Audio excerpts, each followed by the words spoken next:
Da-da-da, da-da-da. Alrighty, I think YouTube likes us. I can't quite tell. That's a lie. YouTube never likes anyone. Yeah, I don't know. I think any other platform, not YouTube, like everyone hates you. Or rather, every platform except for YouTube. It's kind of weird. I think I just heard BitChute got taken down for something. Like some server, the servers that host BitChute got taken. Like what? How did that happen? So that's kind of weird. Ah, boy. Obviously, it's their fault for being a sexist, racist, alt-right platform. Oh, whatever that means. Okay, the political worlds of non-YouTube, yeah, get taken down for freedom of speech or something. Who knows? Okay, let's get going, guys. Good afternoon, folks. Welcome to Smudcast number 123. Star Wars is dead, but not for the reasons you think. This is about a 20-minute video, and I'm not sure if we're going to be able to last through it. It's just a big rant by a gentleman of the name, let's see, who is his name?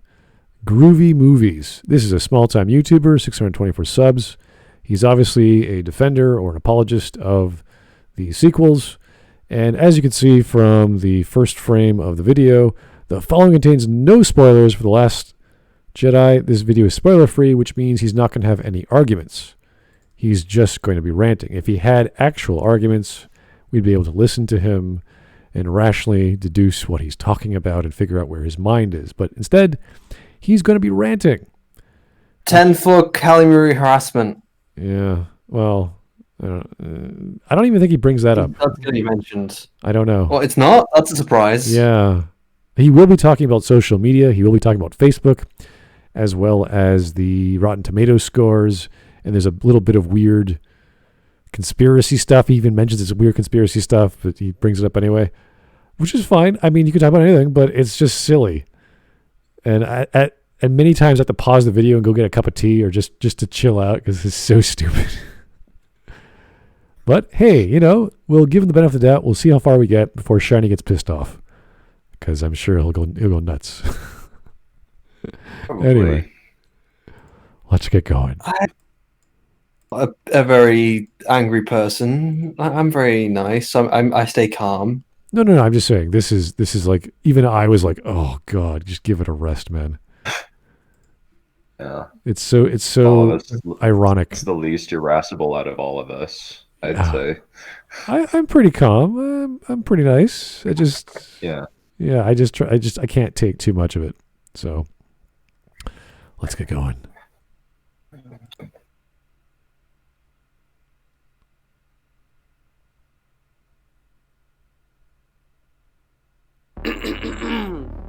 So at what point was this uploaded? You see a video titled... Sorry?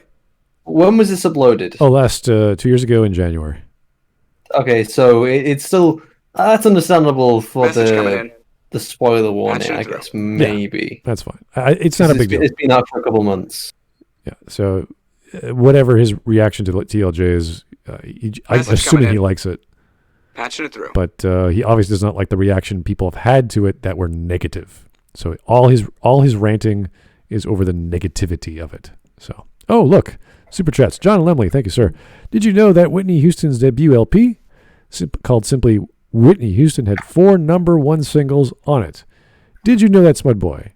No, I did not, because I am a alt-right, anti-this black person that white boy, I guess. I don't know. I have no idea. I don't know the history of Whitney Houston. You're an anti-human colonialist racist. There you go. Plus, I hate music or something. I don't know. I have no idea. So I don't know trivial knowledge. Philistine. Yeah, I don't know trivial knowledge about. On top of being a fascist. Yeah, I'm probably just a fascist. That's probably the best thing to call me these days. It's just a fascist. Canadian fascism. There we go. No, I don't know a random trivial knowledge about Whitney Houston. I do apologize. I know she's amazing, but no, I don't. And Joe Crazy. Hello, my fellow bigots. What's on the chopping block today? Well, we're going to get started. We're going to find out, all right? Woohoo. Star Wars is Dead coming out just as The Last Jedi came out, and you've already probably jumped to a conclusion on what this video is about. But, to quote Luke Skywalker himself, "This is not going to go the way you think." Originally, this video was going to be a long rundown on all of the dumb complaints people had against The Last Jedi. Now, See, that would have been actually useful and logical, and we could deduce what you're talking about. But now he's just going to rant for no reason. there are definite complaints against the movie, but the longer I took to write the script, the more hate I saw radiating from the Star Wars fanbase. Eventually, I just reached a breaking point and Because gave it's up. bad. But I did write like 3 or 4 pages. Wasted. But I couldn't finish it. Oh because it wasn't no, worth it. 3 or 4 No, The Last Jedi pages. didn't How will you ever kill recover Star from Wars. that time? Don't try and argue that otherwise. Disney didn't rape your childhood, and Rian Johnson did. Okay, when people say Disney raped their childhood, when we say that, at least to me, what it means is that they took a franchise which we love or we respect to some degree, and they ruined it. They took the characters, they took the continuity, they created new crap, and they just drove it into the ground. Now, obviously, financially, they're doing fine. It sold, everything sells over around $1 billion anyway at the box office.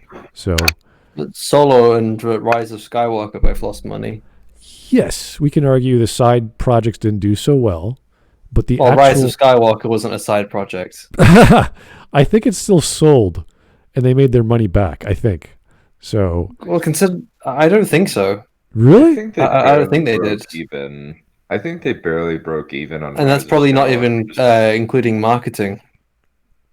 Because you've got Okay. not including like reshoots as well, because reshoots aren't usually included in the original budget. I'm curious. I don't know. I want to know exactly If- what they made. I'm sure it wasn't For a sure loss. If for sure, it very much underperformed, especially compared to something like Avengers Endgame and Infinity War. Both made over $2 billion. Oh, that's a whole other story. The Marvel Mhm. movies, in comparison to what Disney and Star Wars has become, yeah, that's something. Like, we're talking like polar opposites of fandom and reactions. Mhm. So, yeah, no. And I haven't even seen the last, I don't know, 4 or 5 Marvel films, probably more. But the reaction has been positive. It's been overall positive. Yeah. Whereas with TLJ, it's been mostly negative. I would say mostly, at least when I go online, every argument, there's more videos, there's more content, people talking about the reactions of how bad it is, especially with episode 9. So I just don't see the love that you get from the Marvel Message films. coming in. Patching it through. And here's John Lemley. Thank you, sir. It's hard to choose a favorite among so many great tracks, but the greatest love of all is one of the best, most powerful songs ever written about self-preservation and dignity. Okay. We're talking about Whitney Houston, right? I mean, that's great. No, I have just no idea what that has to do with anything. I know nothing about Whitney Houston aside from some songs she's performed, and I think she was in Mad Max. No, that was Tina Turner. Sorry. Yeah, that was Tina Turner. Okay, I was see even my knowledge of black women who are musicians was bad. I'm such a racist, fascist Canadian. Message coming in. It's Well, horrible. not all Passionate black through. women are the same smudge. That's true. Fucking, it's That's- 2020. What are you doing? That's true. You see, my ignorance is not keeping me up to date with current year politics. So, yeah. John Lemley, thanks again. It's universal message. Okay, now I know what you're doing. I know what you're doing, John. I'm going to read it anyway. Its universal message crosses all boundaries, instills one with the hope that it's not too late to better ourselves. And I guess John did not vote on or he can't vote watching a certain movie for movie night because we already watched it. So I guess he's just pissed off we can't watch it a second time. Oh boy. Message coming in. Let's keep That going. movie was Patching it through. bad. Rape your childhood. No. What killed Star Wars was the fans themselves. All right, this is weird. How does a fan or a group of people consuming media destroy a franchise? Now, if they don't buy the content, to me that would destroy the latest installment and tell the producers, "Hey, we're not buying your stuff. We're not giving you enough money to make more." Essentially, that's what to me Batman means. and Robin. Sorry. Batman and Robin killed Batman for 8 years. that is. I'd also say whenever anyone Message brings coming up in. the idea of Message when a through. franchise is dead, I would ask by what metric, because you can use the metric of it no longer makes money, it is no longer popular with fans, or it Message is coming in. no longer financially Patching it well. I through. suppose financially valuable is already doesn't make money. But there are lots of things you can mean when you say a franchise is dead, or you could mean it's dead to you, because or it no longer what it is. So, and I think by a lot of people usually mean it's no longer what it is, and then very rarely it means it's no longer financially viable when people are talking about it, or at least in case of the fan base doesn't like it anymore. It's the same with any franchise, though. You could take a look at Stargate. Stargate is generally enjoyed by the fans, aside from those weird movies, those one shots, which were probably not liked very much. But people still like it. The fans didn't kill it, and Stargate is generally What killed good. it was the studio. What happened with Stargate Universe, and then after that, it led into the restructuring of I can't remember the company that has it now. But no one's Fuck. taking a risk on Stargate, even whoever owns Was it. it Liongate? Liongate that had their restructuring, which meant that a lot of things had to be cancelled. Right. So there's all these projects. I know that Universe was one of them, but they're just not being made. And people are like, why not? What's wrong? Everyone loves it. Everyone loves this IP. Why can't we do it? And even the creators or the actors who wanted to own the IP to get projects off the ground weren't allowed to buy it. So it's kind of strange. Like you have this stuff that people like. I think they worry it's not going to be financially viable, especially after Universe, because Universe was really not well received, and it's a classic case of they changed the franchise to suit a different kind of audience, because that's the point where they saw Battlestar Galactica. They saw Battlestar Galactica. That's new. That's sexy. It's dark. It's bleak. It's not funny. It's everything Stargate isn't. Fuck it. Let's make that this. We'll make it in Stargate, and it's like, but that's kind of not. Then you're canceling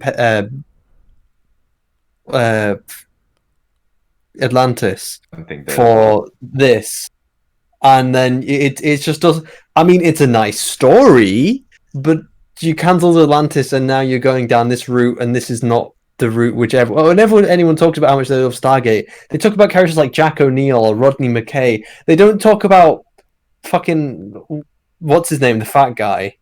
The math genius from Matt, Universe.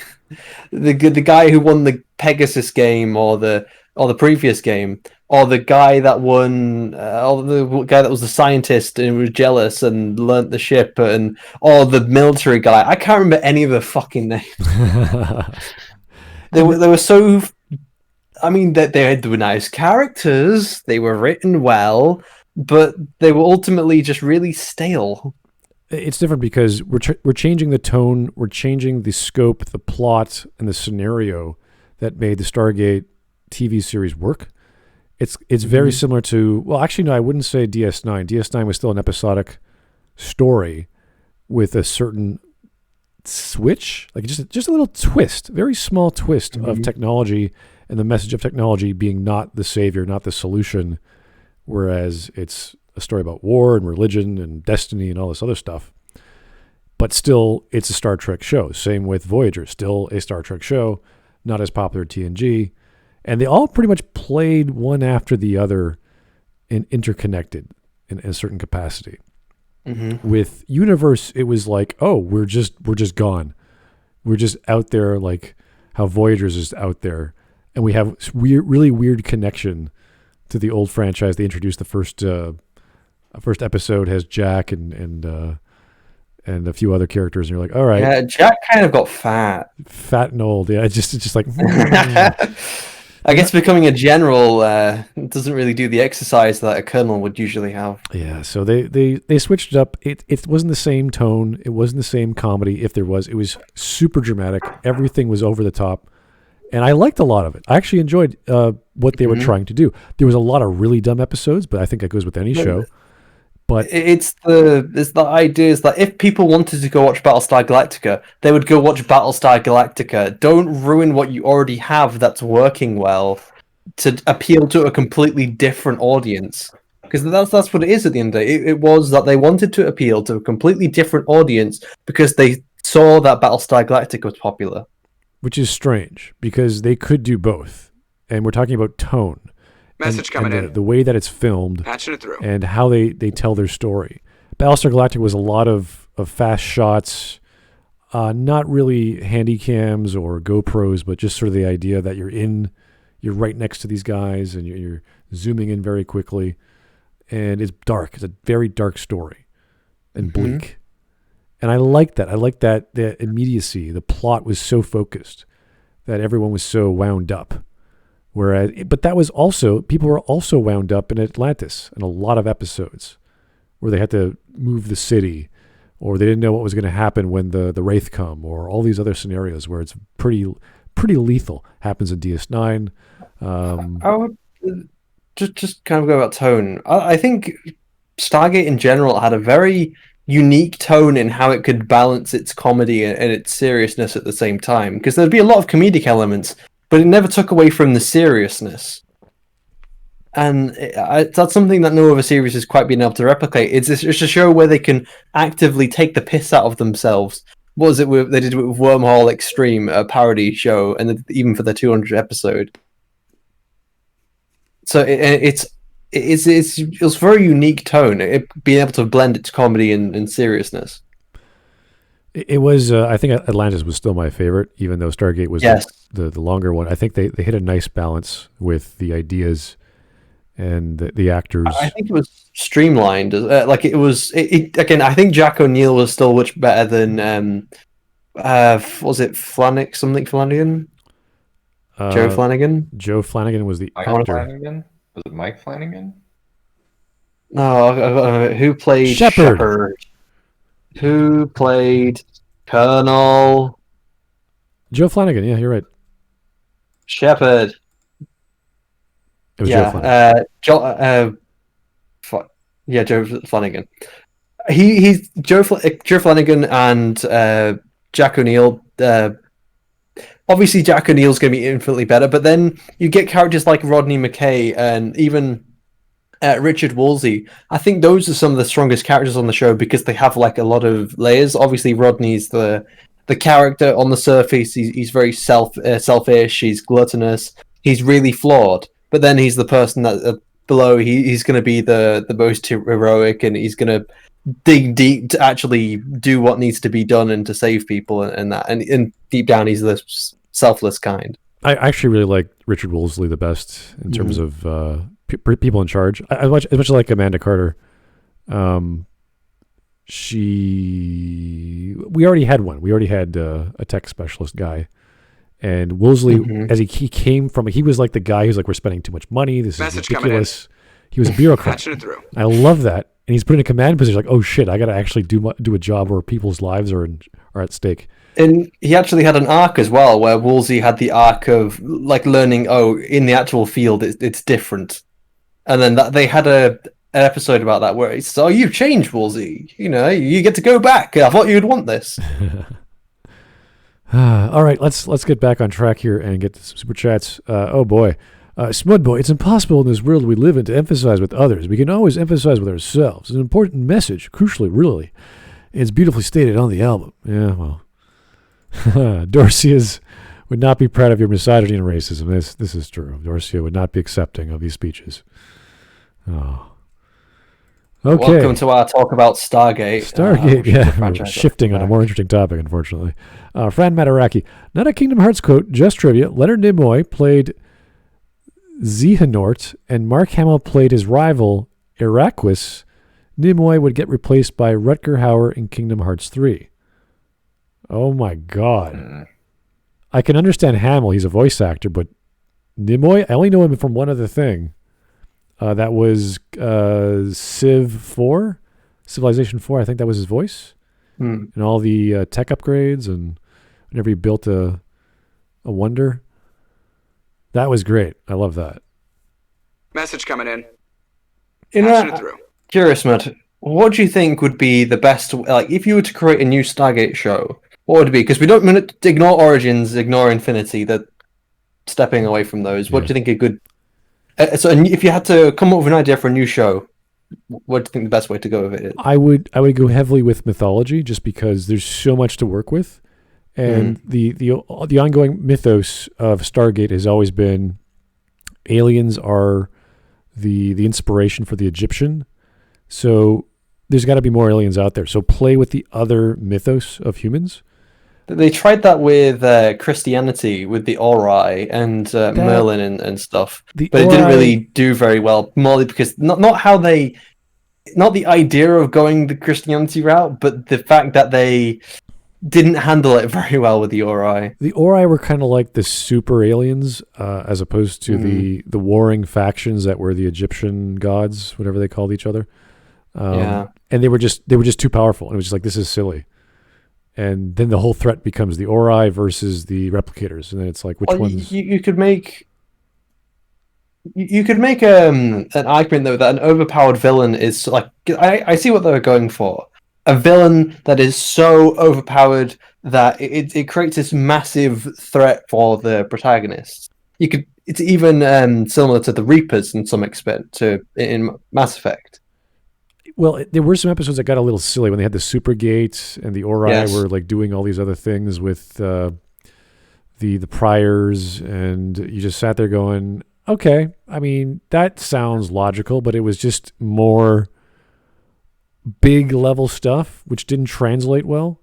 And you sat there, and then you had, of course, Jackson just like popping in and out all the time of reality because he's ascended, and it's like that was getting a little awkward. There was a lot in the Ori part. Jackson didn't ascend in the Ori. Yeah, but I'm trying to like build up through that because they're all sort of jumping up and down, and then the Ori introduced, and it's her daughter who's in charge of the Ori. It just all these elements. I'm like, okay, this is getting silly. So you have to bring it down. You have to bring it down to what is translatable and easily digestible by the audience.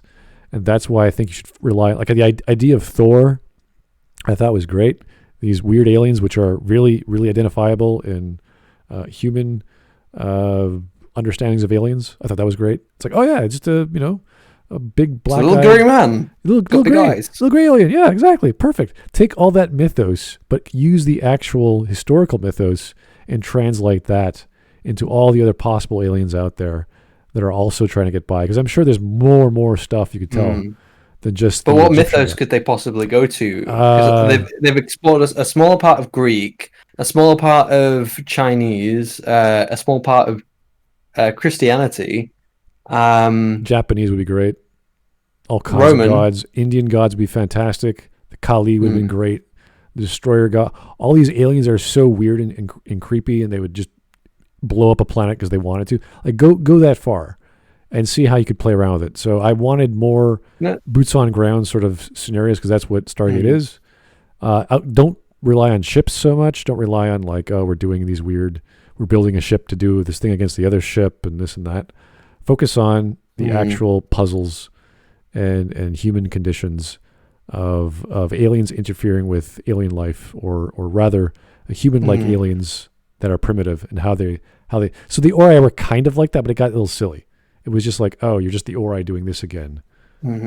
So I wanted more aliens. I wanted more big galaxy stuff, as opposed to we're just fighting a war, and we're still fighting with like those crazy what are the P140s or whatever those guns were called, P90s, and the stupid, oh god, what were those guns? Zach Nicotel. Whatever the double electric bolt guns were so stupid. Yeah, the Zach Nicotel.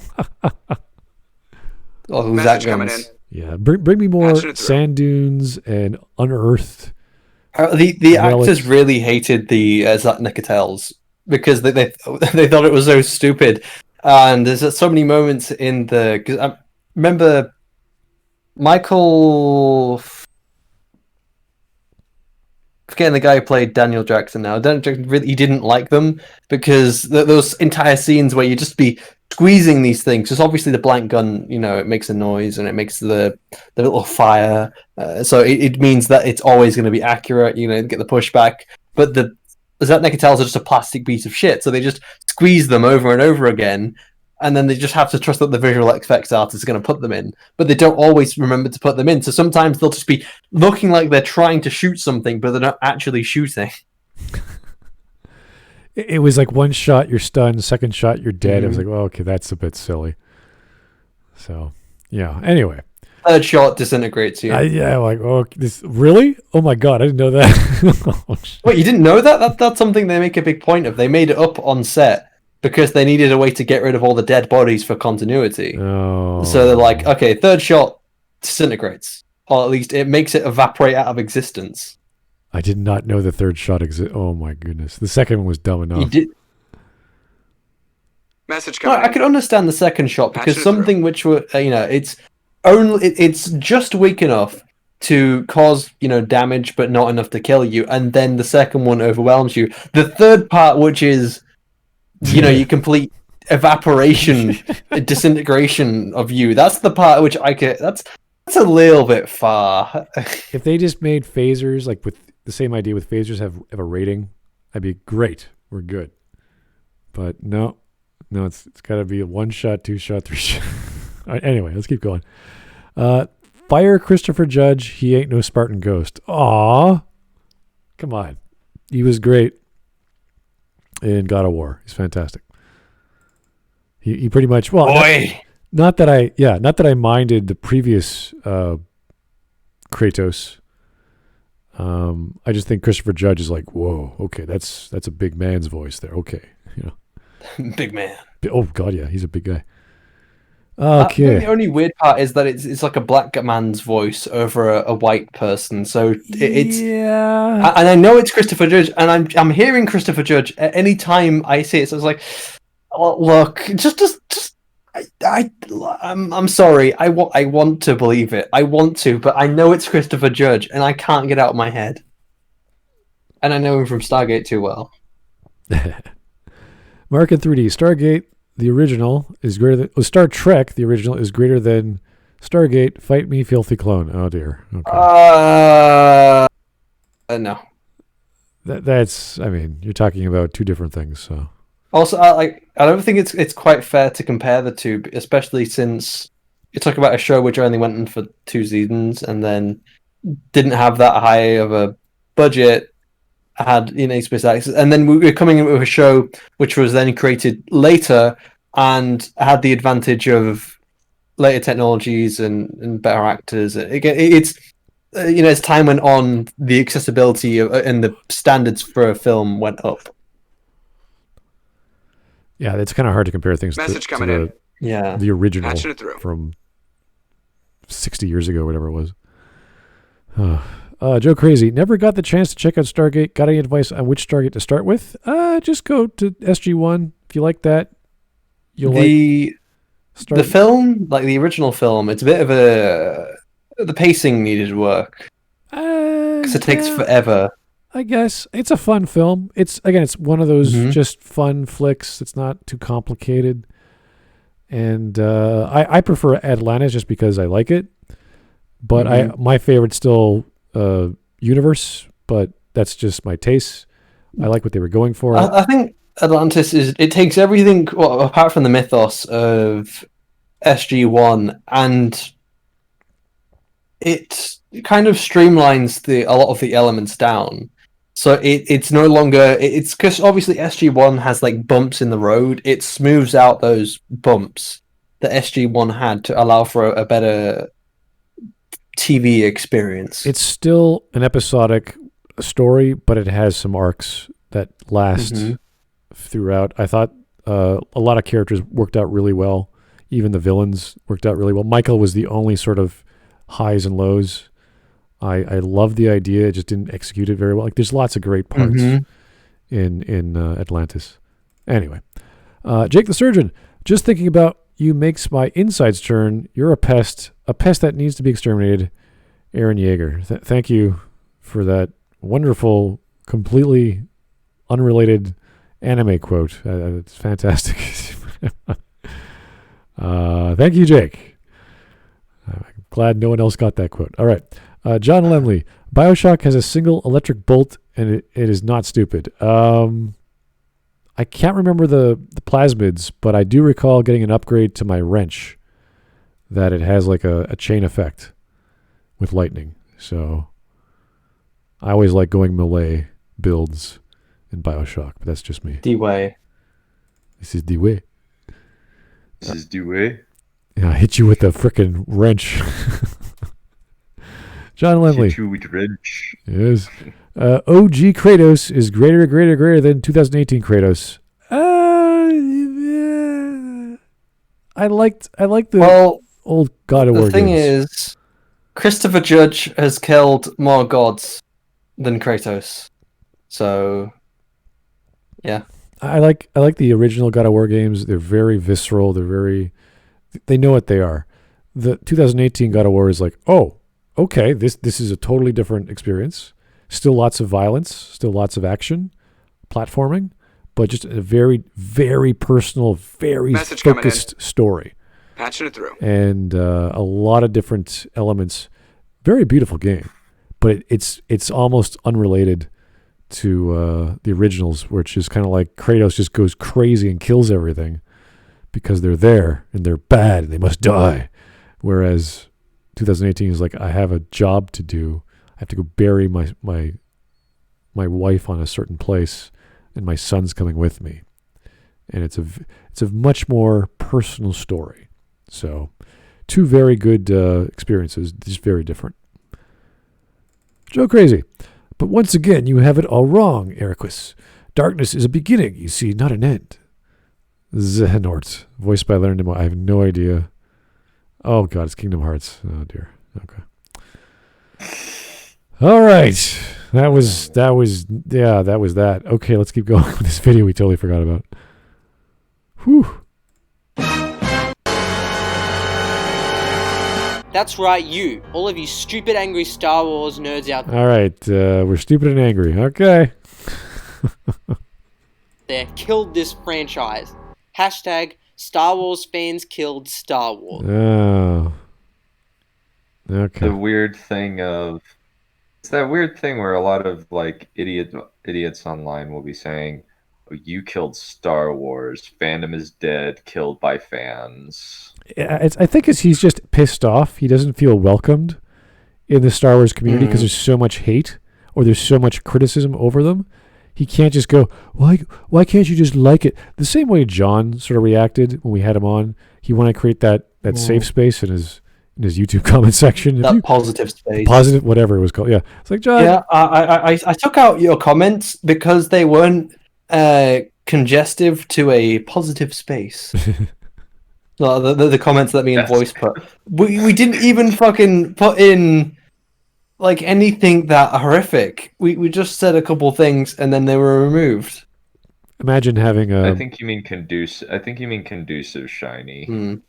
Imagine having your own book or whatever on Amazon and you have all the comments. People are like, I don't like chapter 1 because it's slow and chapter 5 doesn't connect to chapter 4. And it's like, yeah, I don't think your comments are very helpful. The book is published. You either like it or you talk about it or you don't. It's like, dude, what? The only time where I'm just like, well, to say like this is not right is when they're like the comments are inaccurate or biased. It's tough. It is tough to hear semi-accurate comments that they get the basic observation correct, but the conclusions are so off. You're like, dude, are you reading the same book? You clearly got the sentence right, but that's not what happens. I get that a lot when we talk about Mass Effect, even today, from people who criticize my videos or whatever. It's like, well, that's what that implies, or that's what actually happened. They didn't pay attention or they didn't know that. And I either have to spend the extra half hour replying, and then they reply instantly soon after. And it's like, okay, I can't keep doing this because you're not learning or not listening to what I say. And most of my replies are very straightforward with knowledge. And sometimes I'll be wrong. I'll say, hey, you're right. I got it wrong. I was trying to say about this. Now I know different. So it does happen. You get the fan knows more than I do.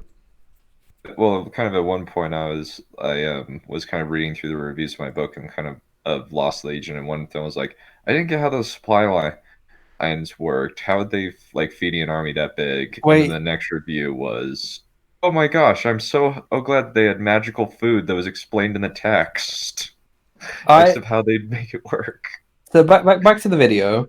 Apparently, according to chat, Groovy Movies only got into Star Wars in 2015.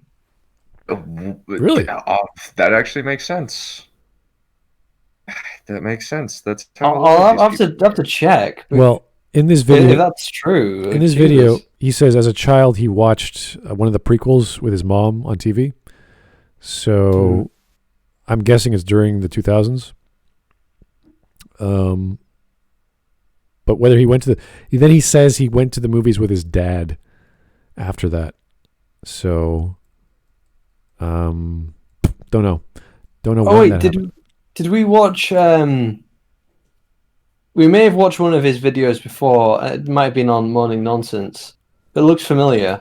The problem with the Star Wars Fandom Menace as a concept, because it looks, the thumbnail at least looks familiar to the one which was talking about the Star Wars book and has the picture of the the Fandom Menace book. You know, the one that was the Fandom Menace book that was then voiced by Midnight's Edge as the audiobook. Oh, really? I guess he hated the one that said, well, the way they talk about SJWs is very similar to the way they talk about Jews. Oh. Like Nazis, the way they talk about Jews. Okay, then. Oh. Great comparison there, buddy. Oh, jeez. Oh, yeah. His channel's been around for 4 years. No wonder he's only got fucking 600 subs. All right. Well, here's a donation from Fritz again. Thanks, Fritz. Leave it to the Star Wars fans that got into the series when Disney decided to destroy the characters and mythos from the OT and prequels to tell us who have been around much longer that actually we're killing Star Wars. I don't understand how a fandom destroys a franchise. It makes no sense. It's the producers that spend too much money and make bad products that destroy a franchise. And I'm not saying financially, I mean actual quality of the product, because they can keep pumping out Transformers. It's still a crap series or movie series. So, yeah. The fans just go, this is good, this is bad, I like it, I dislike it vehemently. And that's totally fine. This guy talks about people online who are attacking others. It's like, okay, well, that's fine, but that's like 1% of all the fandoms out there. Taker 610. Sorry, Jake the Surgeon. I'm pretty sure Disney's greed, arrogance, and festering hatred killed Star Wars. I don't know. People say it's dead.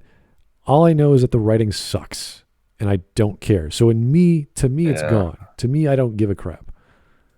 And that was not much to begin with, because Star Wars has always been a fun little thing to watch. I don't, read the books and this and that. Even with Mass Effect, I never was inclined to read the books. I tried some of the comics just to say I tried them, and they were garbage. So that was the one. I think I read one Mass Effect comic, and it was really fucking weird. It was bad. The one it was with Liara, where she turns into a superhero and saves Shepard's body, and you're like, oh, this is not. The one I read was it was about, I'm trying to remember her name now. It was from the Citadel DLC, Brooks, and it was like a whole thing about her. And it's like it's her as a kid, and then she kills another woman called Brooks, because it's like so a woman called Brooks saves her. She then kills the woman called Brooks, then takes her name, and then it skips into the future where it's then Brooks in the future. It's what the fuck is this? What a twist, but like a completely unnecessary one. We didn't need to know where the fuck this character got the name from, especially since it's not relevant to the rest of the fucking comic. Well, let's keep in mind that Citadel DLC in my mind is just official fan fiction. Yeah, it's just I just view it as a bit of fun because it's a very fun story, but it's not a story to be taken seriously. Pretty much. It's more just let's just get drunk and have some fun adventures, and it's like, okay, yeah, I can enjoy this. They make a lot of fun at themselves, and it's kind of funny. Would have worked in Mass Effect 2, not the third installment. So, here's Taker 610. Fans didn't. I killed Star Wars. That's Scar the Lion. Yeah, great reveal, by the way. Fantastic. Scar the Lion killed it.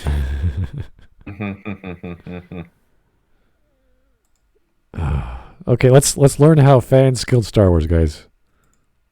But the fans of this franchise have killed it for me.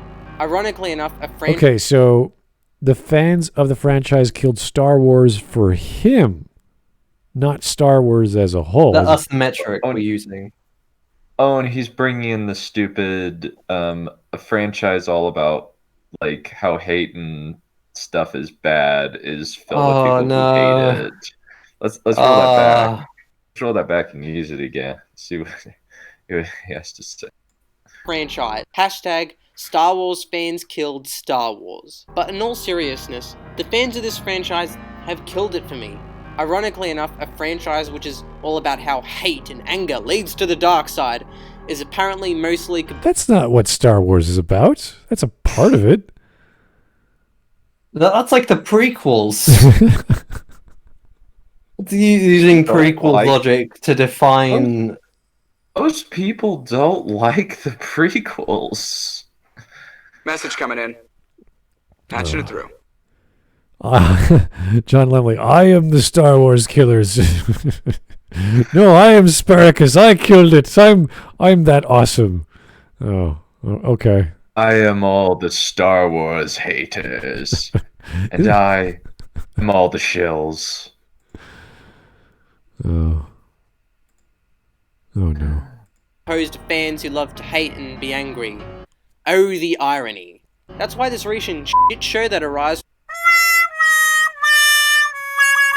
Dude, just re-record your line, all right? Just fix one word. You didn't have to spend 5 extra seconds to make a joke about yourself, all right? Or just let the fucking line go. You missaid it. Keep fucking going. Record it, or we don't fucking do this. From The Last Jedi's release has made me realize that the fan base is beyond reasoning with. Really? We consciously go out of our way to talk to people who defend the movie, to bring them on, to talk to them on Twitter, talk to them in comments, talk to them on Facebook, wherever we can get them. Email. I've tried Skype. I've tried my darndest. These guys do not want to talk to us because for whatever reason, they're scared. They're not going to have any arguments, or they know that what they're standing on is not very solid. Now, there are people who are just crazy and will yell and scream. Jack Saint. Regardless. Jack Saint. Well, I think Jack Saint's rather rational, but he won't understand what we're saying. And Okay, so he's a sociopath. I don't know. No, okay. I don't know people like Jack Saint aside from Jack Saint. So I don't know how that works. But when you try to reason with them, you can't get past it's just your opinion. Like you just can't. As much as you show evidence and show how logic works, it just that's not my logic. It's like, dude, that's not that's not how logic has to be. You don't have to accept logic. It just is logical or it's not. What you're describing is delusional. I don't like saying people are dumb because they're not. If they're ignorant, that's another story. If they're wantonly not accepting things, then they're biased. And that's, I would say Jack is definitely on the biased. I just don't know which bias he's using because it's just like, dude, information, knowledge, logic, evidence. Anyway, not a big deal. But I reach out and try to talk to these people because this is what I do on my channel. I pretty much argue about fandoms, and we do that with Star Wars. We do it with everything that we like and dislike for good reason. So, Joe Crazy. I killed Star Wars. Joel. Oh, thanks. That's great. Joel. Reminds me, I still want to do a Last of Us 2 video I have on the list. Get Southpaw in here. Message coming in. Patching it through. John Lemley. Well, Smud Boy, if you weren't a fascist, maybe they'd actually talk to you. Yeah, I know. If I wasn't so Fucking fascist. Anti-SJ. What was that rating they gave me on that website you showed me? I'll have to. Partisan left. I think it was either left or No. partisan. It wasn't Right, left. right or partisan, right? I mean, I have to remember what the fucking website is now. It was automatically generated, so no one manually did it. Transparency.com? Yeah. Essentially, it's a social media tracker website where it lists you and what politics you are, even though we're not a politic channel, aside from my random bashing Trudeau, but that's just fun. That's just all for fun, really. Could be anyone. Yeah, Transparency Tube, and then just quickly pull up Smud. Yay.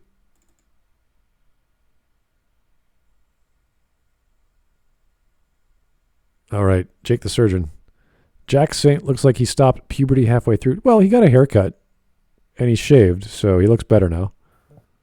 That's always nice. Always nice to look clean. I think that's a good rule in life. Unless you like the lumberjack Canadian look. I don't know. Is that a thing still? Something like that. Anyway. the carefully trimmed. Yeah, the ladies like it when you're... Message coming most ladies in. like it when you're clean. Patching it through. Just saying. In my experience.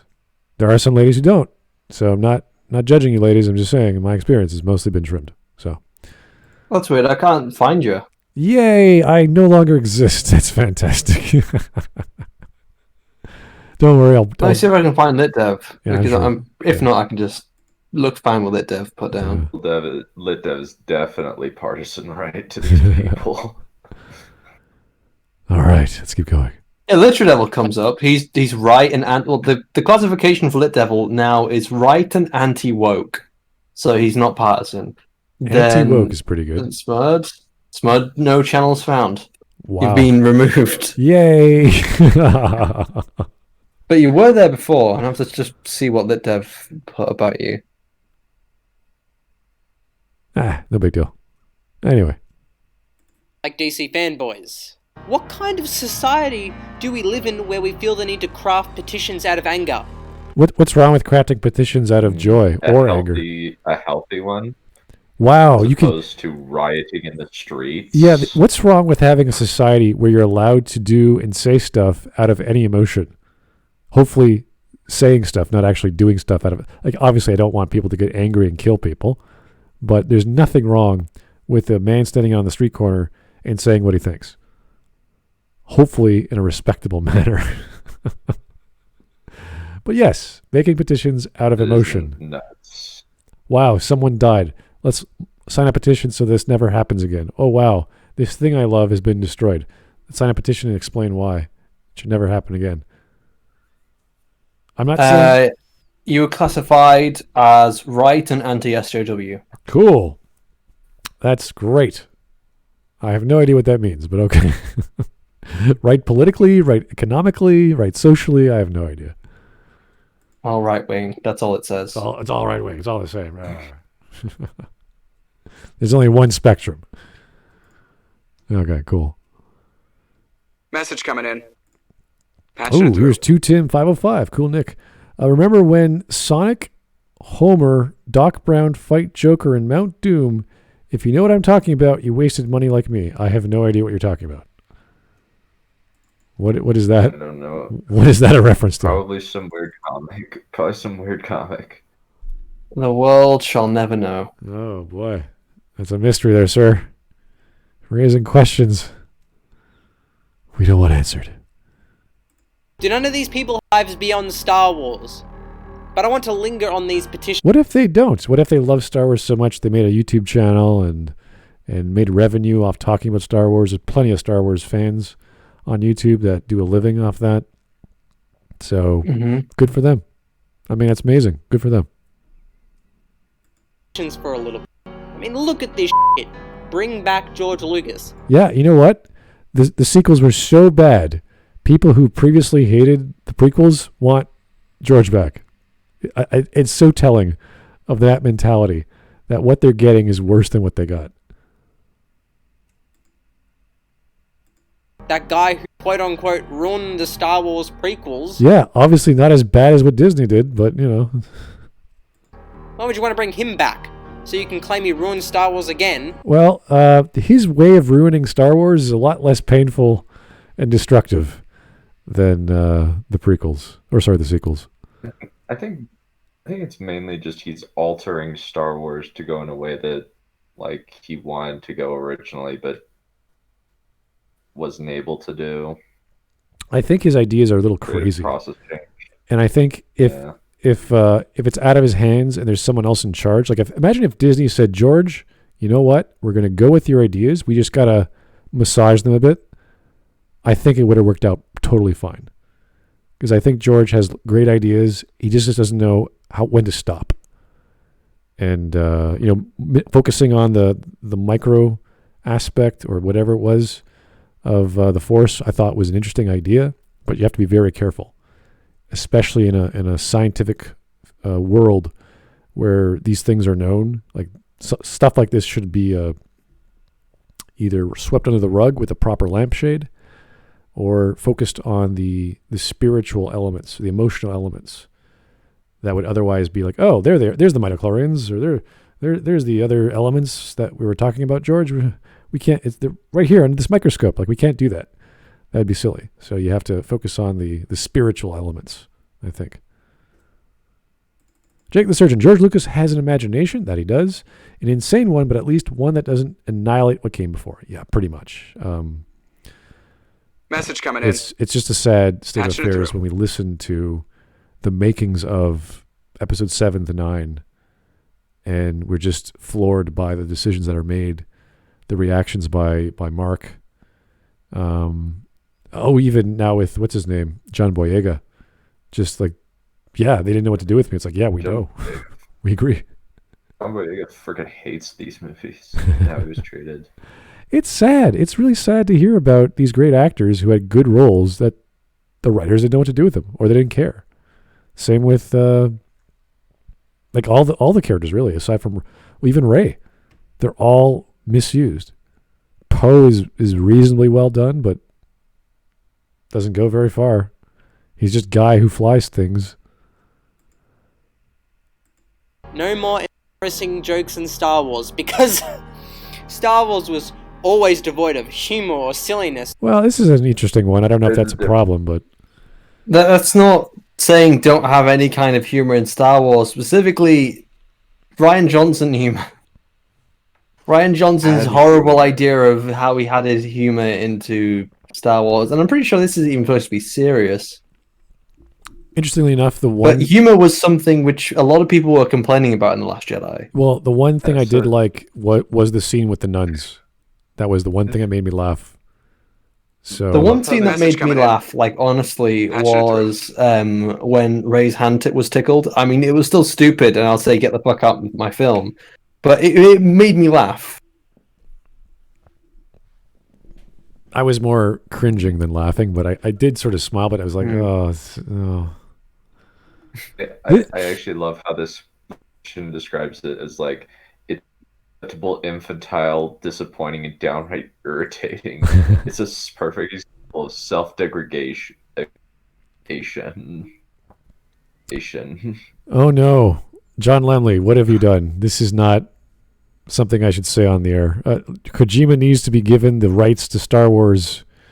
Change my mind. Okay, first off, Kojima is his own ball of crazy, and for him to do a film is probably one of his weird dreams, and I don't know where that would go because he does crazy stuff in his games, and to give him a franchise like Star Wars is just like, oh dear. Now, would he do a good job is interesting because he would research the crap out of Star Wars and do all this history and lore and bring characters back and this and that. I think that would be cool. It's what he does after the fact, after he has all these bag of ideas, which Such as, what do you think might be some ideas of what he would do? he'll make a Jedi wandering Ronin character who's like a Power Ranger, and he jumps around like a little Yoda character, but he's like a human who's like 7 foot tall or something. And he'll do all these dumb poses, and he'll just be like, and there'll be like toilet humor, so he farts a lot or something stupid. Like it's just ridiculous crap. And you're like, oh, okay. So I think, again, Kojima's one of the guys who's like, I need to put you on a leash and hold you back. The same with George Lucas, the same with a lot of other guys who have good ideas, just over-the-top execution. I think Metal Gear Solid would have been way better if a lot of the crazy crap he put in there was just toned down and we could focus more on the drama. Like the scenes with Sniper Wolf, like that was silly. It was dramatic, but it was just like, okay, all these wolves are crying around. I some of her scenario, how she came to be, didn't make too much sense. There was just too much unbelievability, which I did not like. Too much goofiness. Raven was over the top when he died. All the villains in all the Metal Gear games are over the top and ridiculous, and I hate that. Make them a bit more believable. Make them actually like an elite group of retired veterans that don't have magical powers. That'd be nice. I think that'd be appreciative. Message coming in. Guillermo del Patching it through. do a good job with Star Wars. Okay, sure. Taker 610. Kojima would make The Mandalorian, right, Smud? He might. Because it would be his own little thing. It would be small off to the side. Maybe. I wouldn't say no, because I haven't seen The Mandalorian, but it has enough aliens and weird stuff in it. I'd honestly love to see Guillermo del Toro. Really? Neat. Del Toro. Oh, that'd be weird. Yeah. It would be, since he's very he doesn't really like fantasy very much. He's a fairy tale guy. That's kind of why Pan's Labyrinth is very fairy tale horror more than it is an isekai type story. I'm trying to imagine. Yeah, it's kind of hard to place just because Star Wars is already pretty diverse, and he would have to use a specific element he'd like that would work with his element, his concept of mythos. So, yeah, Maybe he'd use some giant rope. Yeah, he might invent his own robot race or something like that, and be like, okay, that's kind of weird. Yeah, or he did what was it, Steam Chronos, where it's the Chronos device that turns somebody into a vampire. It could work just on a lower, these ideas are fine. They just have to tone them down and bring out the believability in them, as opposed to oh, you can now turn people into bugs. It's no, let's not go that far. John Lemley, Kojima would make Han a sleeper agent. Oh God, yeah, he would pretend to be Luke and build up his reputation. That still is better than Disney Star. Yeah, there'd be a double crossing, triple crossing character who's secretly a spy for the Imperials, but also working for the Republic, but also working for the Jedi, and also working. Message coming in. Yeah, it'd be some stupid, Patching crazy, intricate plot that makes no sense. I heard Jeremy Johns try to explain the Metal Gear Solid plot, and I'm just what on earth is going on in this game series? It's not logical at all. You just sit there going, what? Really? You're sure about that? What? And then he goes, this person was this person the whole time, and this person was that person. It's just weird, multiple identities all over the place. Oh, that's just the first game, and then he goes back in time to do MGS3, Peace Walker, Portable Ops. I think the Acid series is non-canon, which is a card game. So it's weird. It's a weird, wacky thing to play. Let's just have, I think maybe a one-off, maybe a weird video game series. Just give Hideo Kojima a video game series. That actually sounds like it'd be interesting. Well, he did make his own walking sim where he goes across to destroyed America to deliver parcels to people, which I thought was okay. even that is super weird. Okay, a walking simulator is weird, and Kojima managed to pull it off. So, yeah. Jake the Surgeon, the universal autism of Kojima would be a fascinating watch. I don't know. anything he makes turns into a movie anyway. Half the experience is just watching cutscenes. So, I'm not saying it won't work. Just write a movie. You should just write a movie or something. Yeah, just make his own movie. Dude, he That's loves weird. movies so much. It's like, why didn't you go into movies? You obviously have the passion for it. Why not? He wants to reinvent the wheel every single time he makes a new game. New engine, new people. Maybe it's because video games cost less to make than a movie, and some of the ideas that Message he coming has in. wouldn't really work Patching well it with through. a movie, just because like they're too out there, and most studios would say, "Heck no." I think he'd have a much easier time getting money and people to make the thing he wants to make in a movie compared to an interact. He did so much crap in MGS2 for no reason. So much. The details are awesome though in gameplay, but for the sake of it, it's like, dude, you didn't have to like give, what was her name, the female boss on the tanker, like armpit hair. Like there's like, why? What? She's this Russian chick. It's like, why did you do that detail? Like, what's the point? That's hilarious. Like, he did all these unnecessary things. You're like, does it build her character? No. Does it do anything? No. He just does it. Like, he animates ice melting in a jigger of whatever behind a bar in the tanker if you shoot it. And you're like, why? There's no reason. Just because you could. So, lots of weird stuff from Kojima.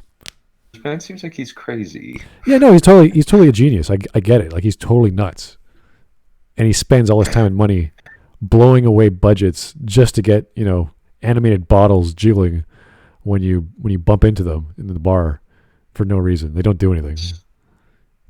So he's kind of like just a mad genius. Yeah, exactly. Like he's like this insane, like creative mind. Yeah. Almost kind of like similar to how Guillermo del Toro is kind of a crazy mind.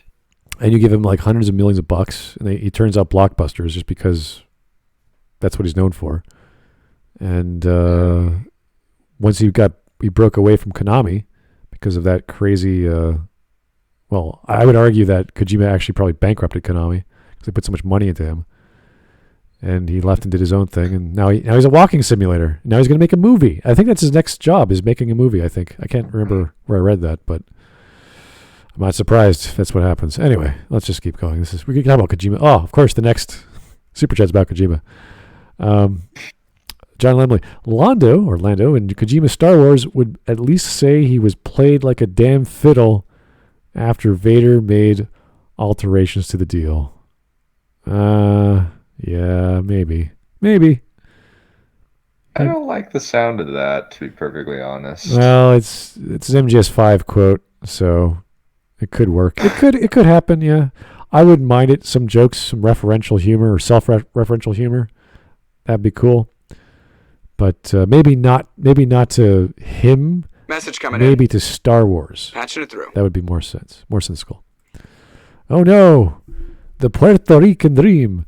Let Neil Druckmann and Ryan Johnson make the next one. Oh. Well, Ryan Johnson and David Benioff and D.B. Weiss are making the three-body problem. That's pretty much the worst doomsday scenario for an entertainment thing you could possibly have. That is the kiss of death. The three-body problem sounds like a mystery novel. I haven't read it, but basically it's a Chinese novel base that is kind of tackling a lot of like Chinese social issues. Huh. Issues and weird, strange concepts. I know very little about it. I just know that like a lot of people are super pissed off that those three are going to adapt it. Specifically, David Benioff and D.B. Weiss, they are really mad that they're going to be doing that one because they know they're just going to be gaff machines and they're going to screw it up. Oh, it's Benioff, Weiss, and Alexander Wu. Okay. On Netflix. Yep. Oh boy. They basically robbed easier to pay Paul with that one by sinking $1 billion in buying the rights from the author. Well, anyway, the idea of putting Druckmann and Johnson together is ridiculous. They're pretty much the same person, so I don't know. I don't know what's that going to accomplish. Exactly the same thing. I agree with you. I agree with you too. Okay. Yeah. All right. Yeah. Let's keep going. Everything's perfectly all right now. We're fine. We're all fine here now. Thank you. How are you? Yeah, but that was funny. That was actually entertaining and funny. And with his character. Right. Yeah, that's a bit weird, but Yoda was faking it because he wanted to appear as this weird looking dude, not as a Jedi Master. So we get that. Right.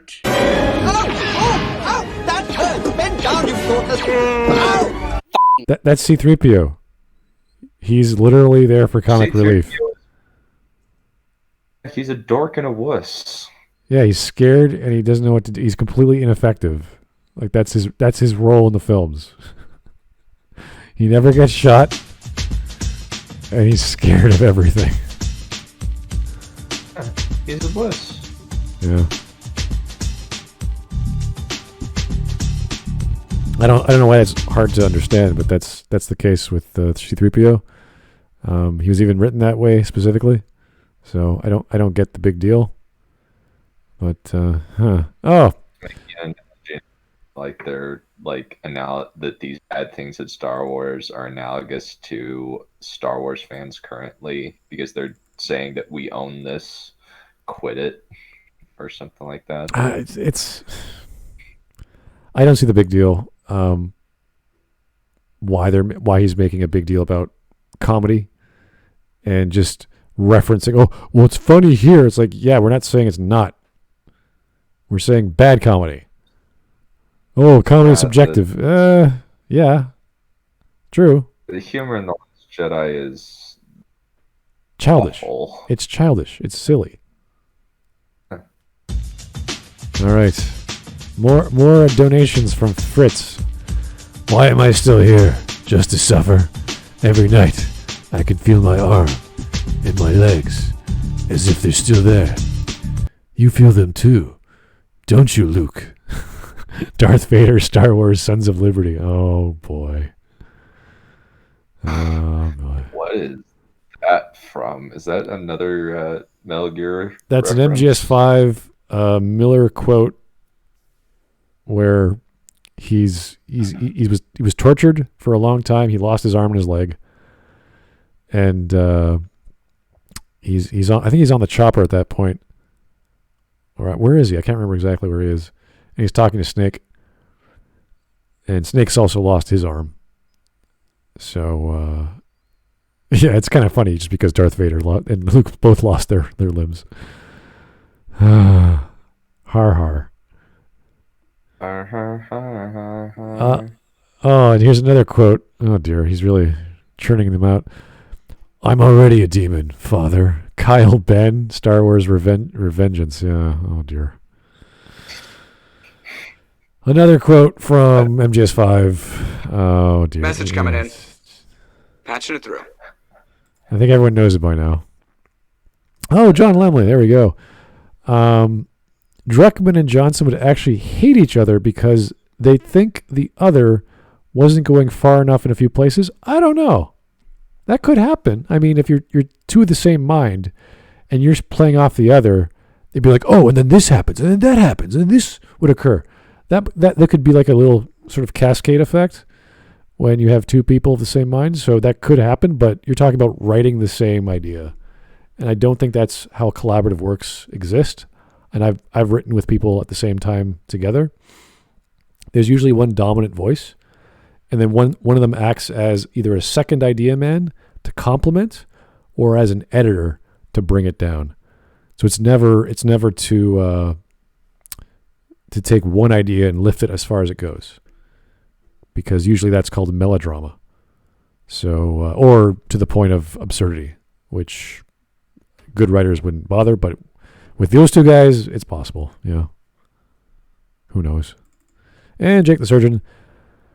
My name's Baby Dick, and I can turn into a Titan. Let's all forget about the Duke of Destruction over there and worship Justin Bieber. Levy Ackerman, a slap on Titan. You know, I don't know my Attack on Titan quotes very well, so I'm just going to give it to John there, or Jake there, and say, okay. You say so. I'll say yes to everything except for worshiping Justin Bieber. I think that part sort of threw me off, but I'm like, okay. The rest could have been a thing. All right, let's keep going here. We're only 2 minutes in. It was a 20-minute video. Infants. Have Disney strike The Last Jedi from canon. Yes. I think I signed that petition, actually. I'm okay with this. I'll let Alex, I hate everything, respond to this one. Oh my god, get over yourselves. Absolutely pathetic. And now they also... Why is it pathetic? You see, he's not providing reasons why. He's just saying this is dumb. He's not allowing any spoilers. He's not any arguments, no references. Oh, it's so dumb. It's like, why is it dumb? Wouldn't you want to erase a mistake? He has looked back on that. He is. What's wrong with removing a bad thing from lore? They did it with a whole bunch of books, a whole bunch of comics. What's wrong with saying And games? Yeah, all kinds of media. Most of them were better. Like, even the worst stuff in the EU is not nearly as bad as anything that Disney. I wouldn't make that comment, but generally the EU is much better. You're talking about hundreds of books, though. Like all kinds of stories. We're talking about a lot of media here, and some of them are pretty benign. Yeah, there's plenty. It doesn't act ruin Star Wars like The Last Jedi does. Well, the thing is, those books you can easily just forget about. With The Last Jedi, it's an active version into it's a film that, in the films, in terms of attitude, the films are the main thing. That's what everything else revolves around. So if you're adding something to the films, it means that everything else is now going to revolve around that. So you can't forget about it. But with the books, you can easily forget about it. You can push some poor, book sequels that's some weak stories that are about some other characters somewhere else in the galaxy. It doesn't ruin canon or continuity, or it's just very poorly written. Just shove it away. But with this, because it's there, because it's a film, it's the main thing, and that's the point. It's treated. It's different for different media. I've heard about any Star Wars thing at all is just either Dark Empire or Death Troopers. That's the worst that I've heard about. Death Troopers wasn't bad. It's just like it has zombies. It just Death Troopers. I think until the ending, it's done pretty well. The ending is what really ruins that. Well, not doesn't ruin it, but it really damages that book and the random shoving in of Han Solo.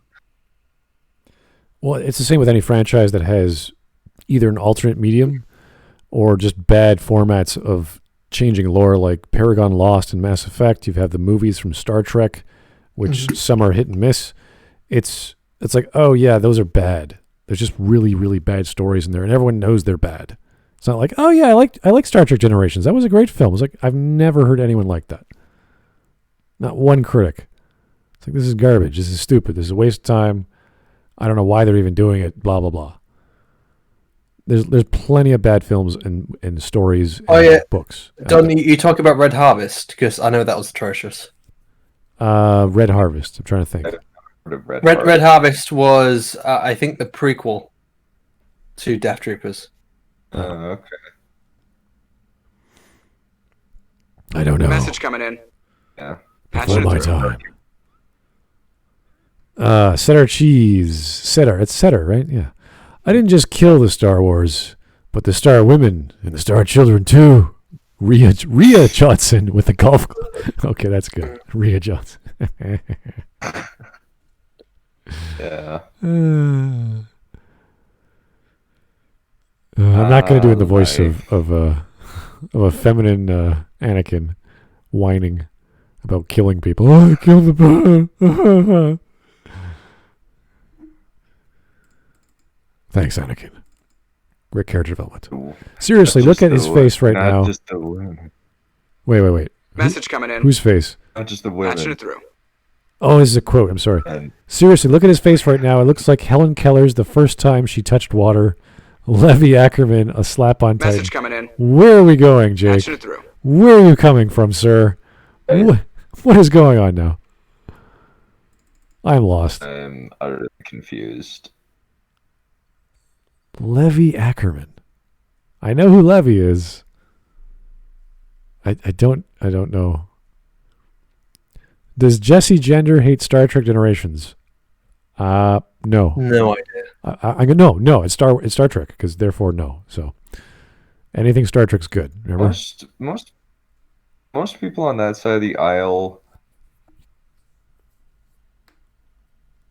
and it's a very few specific examples like Game of Thrones and Joker and a few other things that like maybe say like John Borman's work that they, at least like that's been my experience with these people. Well, even the reaction from Groovy Films or whatever this guy is, if it's this genre, or sorry, if it's this franchise, it's good. There are arguments to be made that parts of it aren't good, but as a whole, it's this sacred cow that can do no wrong, and it's the sum is always greater than the smaller parts that are bad. So that's the problem. And thankfully, we have someone like Shiny who knows the lore and knows where the bad parts are. And some of the extended stuff that no one's bothered to read except for him. That's like, yeah, you probably shouldn't touch that stuff. So it's just funny because he has zero arguments here. He's just bitching about fans bitching, which is weird. What are some of the worst like bits of the EU, just out of curiosity? The Yuzong Vong, I haven't read that far ahead, but I know that's a controversial topic. I have to actually look because I haven't. Worst parts of EU. The immune to force abilities, correct? Or at least like immune to mind tricks people? No, so the Yuzong Vong were a species that invaded from the outside of the galaxy. They were immune to all force abilities, and all their technology was completely biological, and they were religious to the point that they didn't like any kind of technology at all that wasn't biological technology. It consumed planets and all that kind of stuff. Okay. The Crystal Star, I haven't read it, but that's listed as some of the. Centers around was it 2 centaurs and a werewolf? Because science fiction. Okay. Centaurs, really? And a werewolf. Skippy the droid. Skippy. Is the R5 you see at the beginning of A New Hope. He serves drinks in Jabba's palace, and then he used the Force to free himself to wander Tatooine. What? Message A droid using the Force. Patching it through. There's Cool. another book called The Glove of Darth Vader, What? but it's a young adult's Star Wars novel The glove? by Paul Davis and Hollis Davis. And main character Ken is a collector of Star Wars toys while he lives in the universe. The Emperor has 2 sons. Vader's glove is magical, and Luke Skywalker has to rescue whales.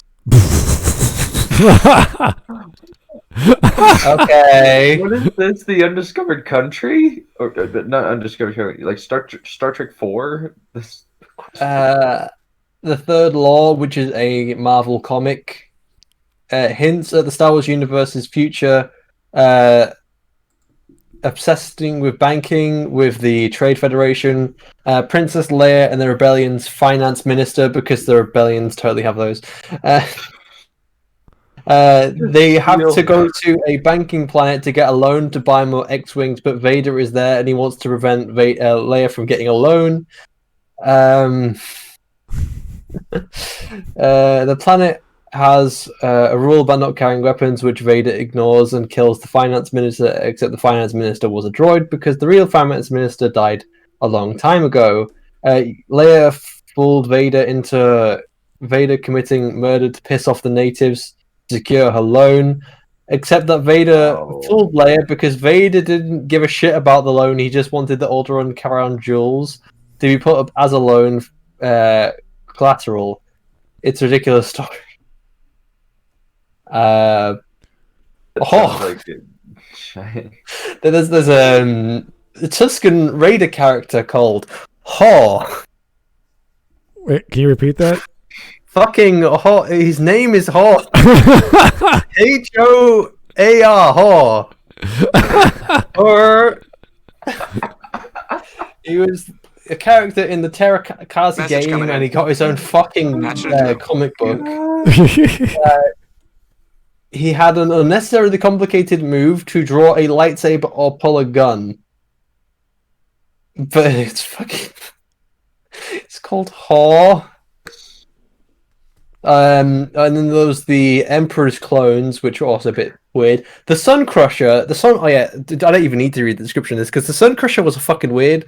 It's so strong that you can fly it through Star Destroyers, you can fly it through suns, and it will pretty much be like a bullet. It'll just shoot straight through them, and it won't even touch the edge. Wait. You're saying there's a gun that destroys suns? No. The Sun Crusher, it's a ship. It's a ship about... I'll send you the image. Wait. You're telling me there's a ship... Yep. That can fly through stars. That can fly through a sun, yes. So what's purpose is it flies through a star, it then releases some stuff, and then it then flies out of the star blows up the system. Yeah, no kidding. And it could also fly through Star Destroyers. It's pretty much impenetrable. Yeah, okay, so it flies through any star, or is it like a particular star it can go through? It can fly through anything, including stars. And again, the whole idea of the Sun Crusher is you fly into a star, you make the star unstable, you fly out of it, it destroys the system. So this cone-shaped object can fly through a star, causing the star to rupture, because we're talking about a super dense, hot material, nuclear fission fusion, a massive gravity well, and it could just waltz right through a star. You're telling me? Yes. Okay. Okay. I mean, that's a thing. I mean, that's pretty stupid.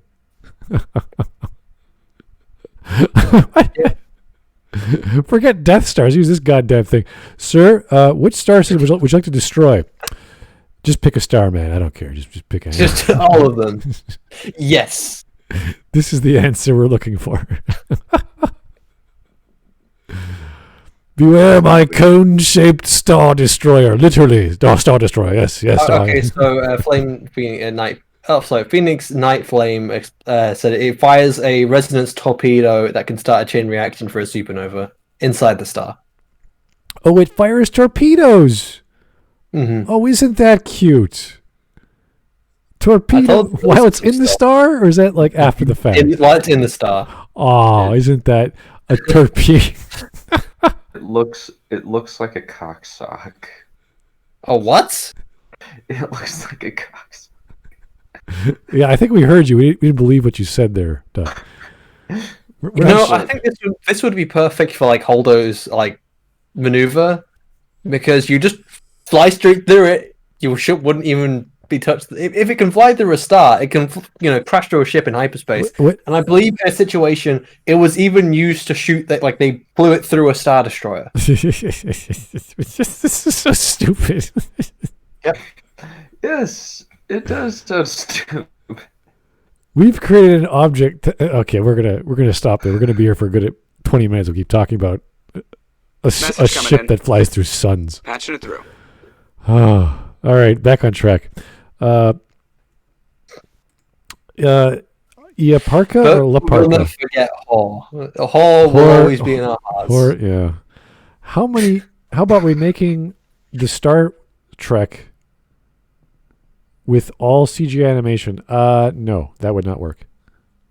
Because Star Trek is hard science fiction, and what you'd be doing is stylizing a lot of elements. Like, I don't know if you guys have seen Lower Decks. So you're stylizing a thing that doesn't need to be stylized. You already have believable sets or minimalist sets. Message coming in. Even from the next Patching it generation. through. And everything is predicated on everything, all the details being necessary. Even if we don't understand them, they're there. As soon as you put that into cartoons, unless it's like, I don't know, 3D, then you're spending all this extra effort to do exactly the same thing in 3D when all you have to do is just make a set, just hire some actors, and you're done. So, I forgot about Luke. Oh no! The clone of Luke. L-U-U-U-U-U. Luke. Oh God! I actually know that. Yeah. Bad idea. We'll call it exactly the same name, but with an extra vowel. Yeah, he was created by like Thrawn or something. Oh God! So lots of stupid crap in Star Wars. That's for sure. EU. And when I heard about that, I was just like, what? Yeah, no, these are like. Wait. Luke designed a time machine that he galaxy during the Clone Wars. Yeah, this is why I say, some stuff in the EU was pretty out there. Maybe more out there than The Last Jedi. But still, you can forget Luke. Luke exists because it's in a shitty book and a couple of things. It's like, just ignore them. Yeah, but you can't ignore The Last Jedi. It's like the main thing. You're supposed to take the movie seriously. That's when you have fanfics actually given the authority to write within the franchise they love. They go, oh my God. And they can make an evil clone of Luke. And he's going to have a time machine. In their brain just goes, do it every page. And you're like, oh no. This can't end. Do it and you're cool. Do it. Yeah, I know. You're the best. You're amazing. Every idea is gold. Just write it down. You're like, no, stop, please stop. Yeah, so that happens to writers sometimes. Bad writers, but I'm just saying, it happens. Here's Jake the Surgeon again. You look like a cross between Jabba the Hutt and a court jester. Dot Pixis, a slap-on Titan. I don't know what the hell you're talking about. Wow. I don't know. I'm trying to. Yeah, it must be an internal joke because I'm totally lost. Oh, John Lemley, I am all the Sun Crushers. Yeah, I don't know. Would you have a device that could do that? I mean, why build anything? It's like, what are you going to do? Destroy your solar system like I did everything else because you can't stop me. No weapon can stop me. No defense can you can't. Like, what do you? I can fly through stars. I remember there was a mod in Star Wars. Stellaris that was actually inspired by the Sun Crusher, and it was the most overpowered thing you'd ever seen. It's like you can build a ship for like quite an easy amount, and you just destroy people's systems. Like, you don't even have to commit war to them. You just fly your ship into their system, blow up their system. Oh, look, your enemy's lost the system. It's like, oh, thank you. I'll take that. Yeah, once you Once you start blowing up planet, like that was the big thing in the original movie, once you start blowing up planets, it's kind of like, oh, that's it. You're done. And then, like, how do you increase the stakes then? Okay, what we'll do is we'll make a bigger version of the Death Star, and it will destroy 5 planets. And then what we do from there is that we make Death Star destroyers, an entire fleet of infinite of them. Yeah. They go on forever. Death Star destroyers. Let's go. Yeah, so raising stakes yeah, in I'm that trying to capacity is silly. And that's the problem with Star Wars. They just built another Death Star in Episode 5. They just built a bigger Death Star in Episode 7, which now sucks Message up the power of coming the sun. And Patching it through. I guess kills the sun as well. So there's a lot of dumb things. The super weapons from Legends. But there was things like the Starforge, which are, again... there was a version, like, it was a Death Star prototype that was then co-opted by the Hutts, I believe, and that was then used to threaten the galaxy.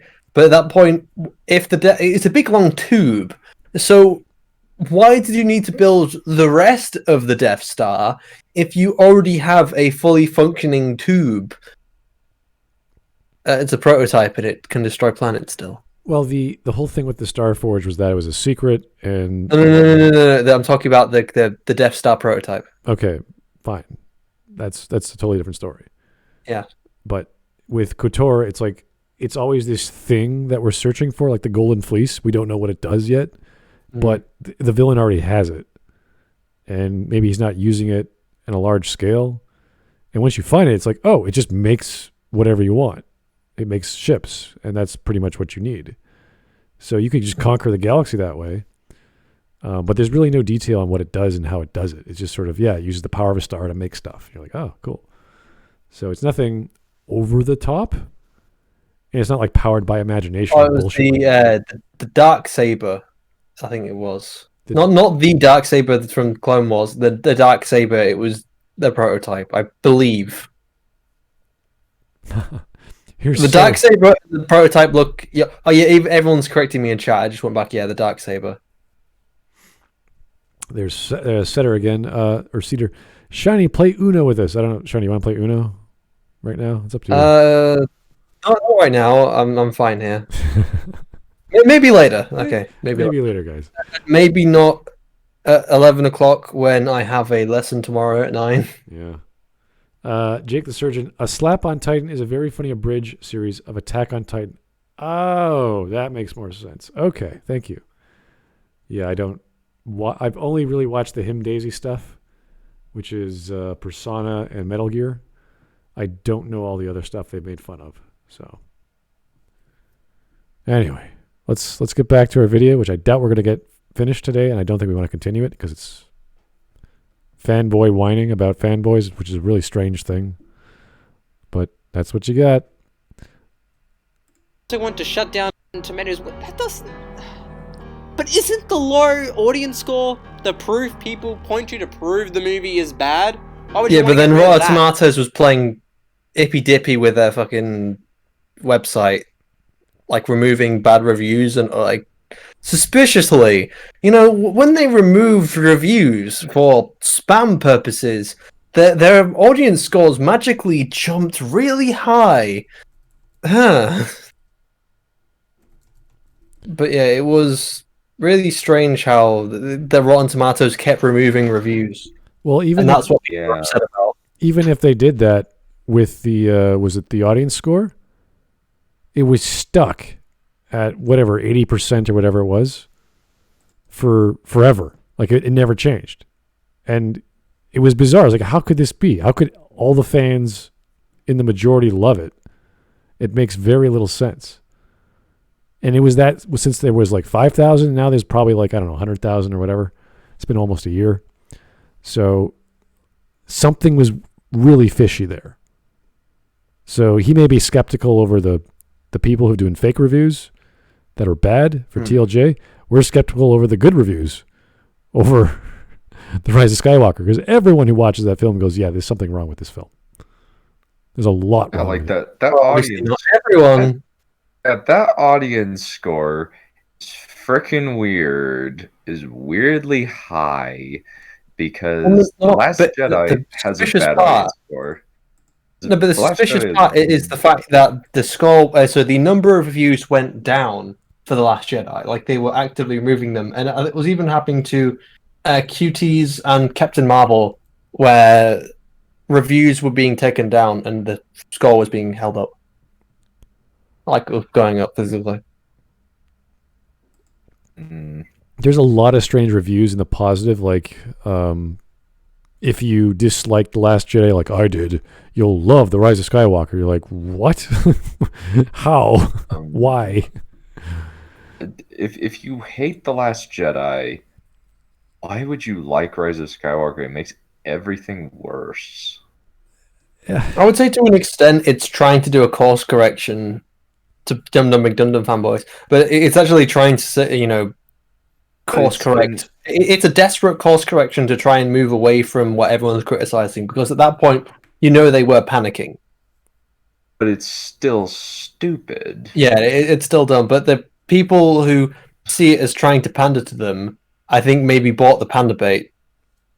Yeah, I think Star Wars Theory definitely bought the pander bait initially. Because Well, no, he definitely did. there's a strange thing that was happening. So my ex-girlfriend, she had this really strange reaction to the film. So she went in, she watched Force Awakens, she absolutely loved it. Later down the line, she hated it. And then she walked in, she loved Last Jedi. Later down the line, she ended up hating it. Then she walked in, she loved The Rise of Skywalker, and it had the exact same argument of, well, if you dislike The Last Jedi, you're going to like this film. And then a few months later, she's like, no, it's a shit film.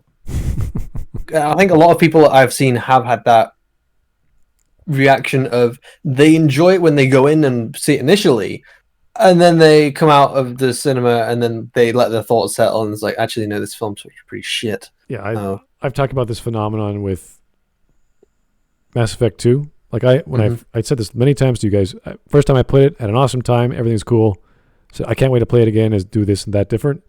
And then you're like, wait, I don't remember this. This is really bad. And it just kept compounding because my brain has a time to think because I know it's coming. So I'm like, all right, I'll think what. And then you think about the events. It's like, wait a second. Are we really getting all on this little like all 12 of us getting on this little shuttle? Really? To the mission, which is nondescript? The shuttle that has 8 seats plus a co-pilot seat. And suddenly everyone else on the ship is not there so that the aliens can take over the ship and Joker has to run around limping. You're like, really? Huh. That's convenient. Like, how did all this come to be? Everyone was off the ship just get on time for everyone to be taken. Oh.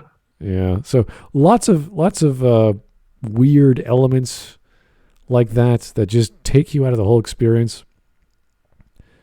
So the first time your brain is like so flooded with excitement, and then you actually stop and think rationally and go, okay, let's appreciate the finer nuances of the characters.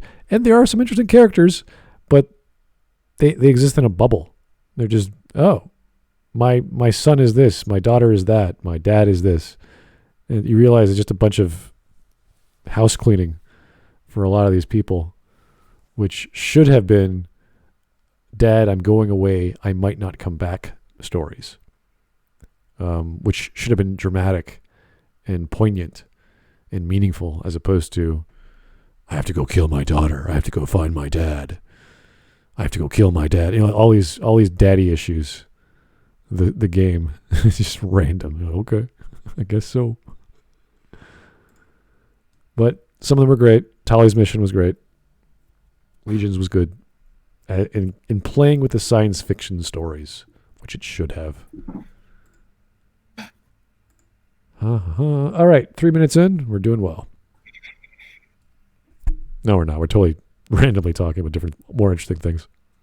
Yeah, it's just, this is boring, typical crap. Yeah, it is pretty bad. Yeah.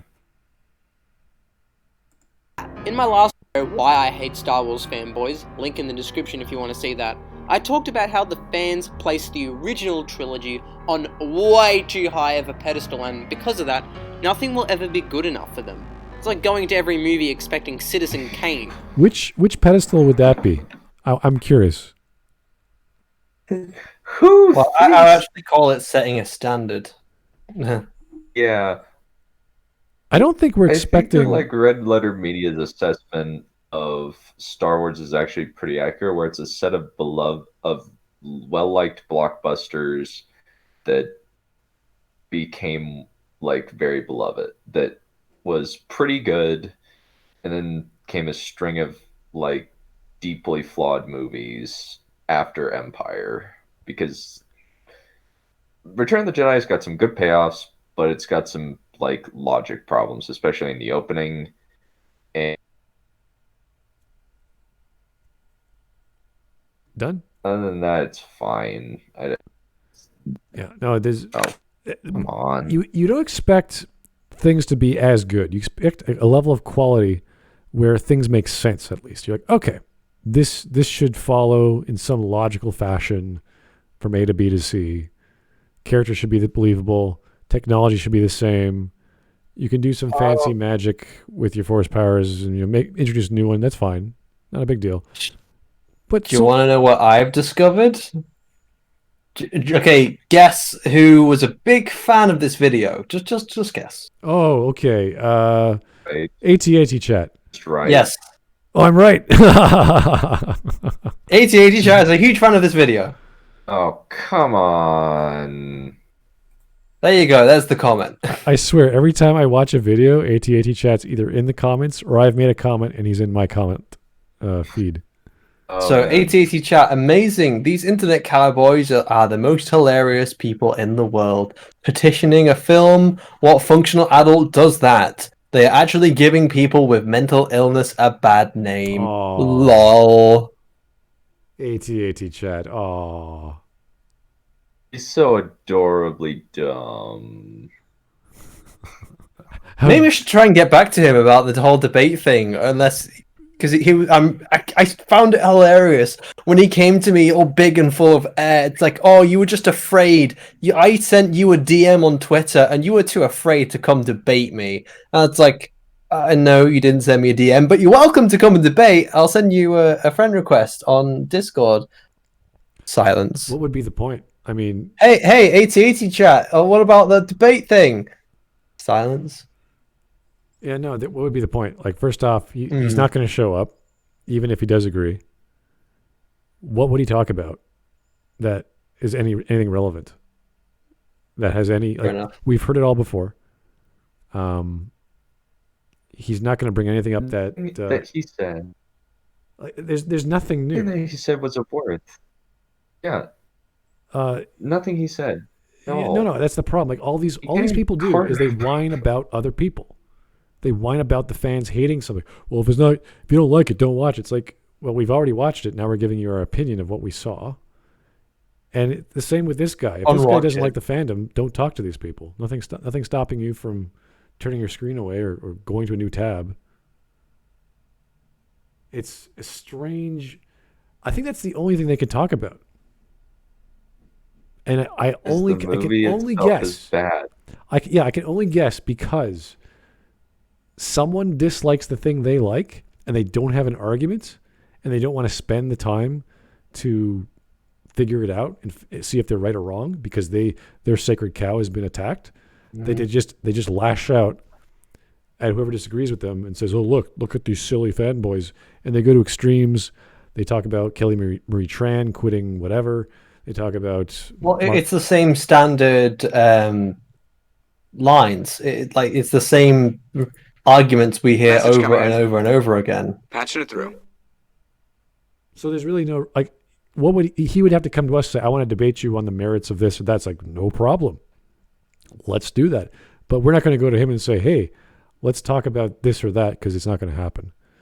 And it would be a waste of everyone's time.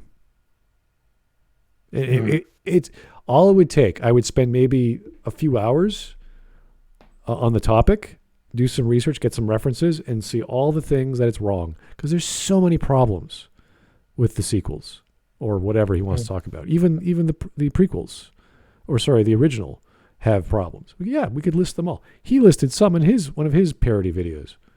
Oh, he tried to make a parody video of Mauler. He talked about, was it episode 5 or 6? I think we covered that, actually. It was really bad And he got and weird. one thing right, which was whatever the A-Wing style thing that tripped the walkers. The gun blows it up. Yeah, snow speeders, whatever they're called. He shoots the one that fell on the ground, and it blows up. He's like, wait a second. I was like, yeah, you're right. That shouldn't have happened. So it's like, yeah, he's not blind and he's not dumb when he wants to be. But because it's his sacred cow, Star Wars can do no wrong, except when it does. So, and it's weird when it puts him in a position like the sequels fans who get put in a position where they want to defend the sequels so bad that they'll desecrate the originals. Yeah.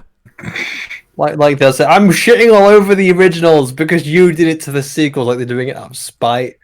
It's like, you hold these up in such high regard, I'm gonna do what you did to me. They're like cheesy blockbusters for the most part. That's how I view a lot of this. Like, even the original Star Wars movies, the only one with maturity is Empire.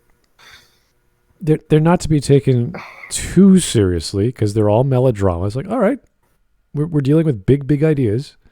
People are reacting very strongly, and that's time. Yeah. It's like, all right, there's a certain level of all right levity, and let's just sort of go with that. But when they do crazy things like blow up planets and have an army of teddy bears that are cannibals or whatever, and they're fighting soldiers with guns, you're like, what the or they can't hit Han for whatever reason when he's just standing there with no cover and he's just like ducking next to a door. I'm too proud to look for cover. Yeah, it's like, I've got rough Bashki syndrome. What is going on? There's lots of dumb moments in these films, but we get it. We get like, yeah, okay, George didn't know what he was doing. He had a small set. Fine. John Lemley, ATA chat did nothing wrong. I think every time he releases a video, it's wrong. It's like 90% wrong, and like I was thinking he talked about doing something wrong. I know that much. Well, he claimed he reported the Smudcast for copyright, and he reported us for hiding behind the veil of critique to basically shit on him and steal his content, weirdly enough. And then he bragged about how if the report goes through, he can dock your channel because you mostly only stream, and that you wouldn't be able to do anything for 3 months. Yeah, and that's what he was bragging about. Yeah. I honestly don't think he filed anything. I really don't. So he's just full of hot air, essentially. He's like, oh, look, I reported him. Yeah, that's it. I think that's all he did. He just on Twitter. Unless YouTube said, no, it's AT-AT chat, you're full of shit, go away. Okay, 3 minutes, 20 seconds. We are just horrible. We're having more interesting conversations. I know. I'm setting myself for disappointment. This whole outrage by the fans proves to me that the fan base will never be satisfied. Not because everyone should have liked the movie, but because at this point you're just ignoring everyone's acting criticisms. as if Rian Johnson violated them somehow. You know, right there, there's no reasoning with these people. Yeah, they screwed up the character of Luke. They screwed up the Force. They screwed up light speed travel. They screwed up lots of things. They broke the series going forward. Oh God, yeah. This argument is pretty much just ignoring every single criticism and saying that it's not valid. Because the only reason why they don't like this is because they hold up the original trilogy in such high regard. It's like, no. It's the age-old fallacy of no one hates Star Wars more than Star Wars fans, or Star Wars fans can never be happy. But there's lots of media out there which Star Wars fans do love. I've got a short, an animated short about it, where I make a huge list of all the things which Star Wars fans actually love. And some of them are pretty recent. A lot of fans really like Jedi Fallen Order. A lot of fans really like The Mandalorian. A lot of fans originally liked The Force Awakens before they realized how shit it was. Yeah, a lot of fans like a lot of stuff in the EU. So a lot of fans like Clone Wars. Some even like Rebels for some bizarre reason. No one likes Resistance. Because Resistance just looks like not even camel looks. ass. I tried. Resistance is camel ass. I've watched every episode of Rebels. You can sit there and you can watch it, and it can be Turn your painful, brain off. but it's not even if you try and turn your brain off. It's just you can. It's edible. It's like something which is quite not nice to eat, but you can eat it anyway because it's like, oh well, I'll just see where this is going. Mush ice cream. I wouldn't even say it's ice cream. Let's go with that. Like it's a really gross, flavorless stuff. Say it's like the ice cream that's left over because no one will fucking eat it, and then you've got to eat it because that's not your pathway to the next ice cream. I mean, it is ice cream. Maybe the next tub, or will be okay. So, and then resistance isn't Message even coming in. edible. Patch It it is through. just so fucking bizarre. And who made this? Who made resistance? Why? What were they smoking, and how do we make sure this never gets distributed to the public? I don't even think they were smoking anything. It's more just, wait, why is this silly and cartoonish, and why is his body contorting, and then why? There's even I kind of jumped in halfway through the season because there was hints that they're going to be Clone Wars characters. I was like, okay, look how much they fuck up Kix, because Kix is alive at this point, and they get them very close, and the closer you get is B2 battle droids, and the whole episode, pirates take over the station, and what happens is, when they take the station back, they're all using stun for some reason, because they can't actually shoot people in Resistance, because of course, why would you shoot people with guns in Star Wars? Anyway, there's a guy, he's trying to shoot this pirate, and then the pirate just contorts his body one way, and it keeps a stun blast. It's a giant circle, it should be even harder to miss.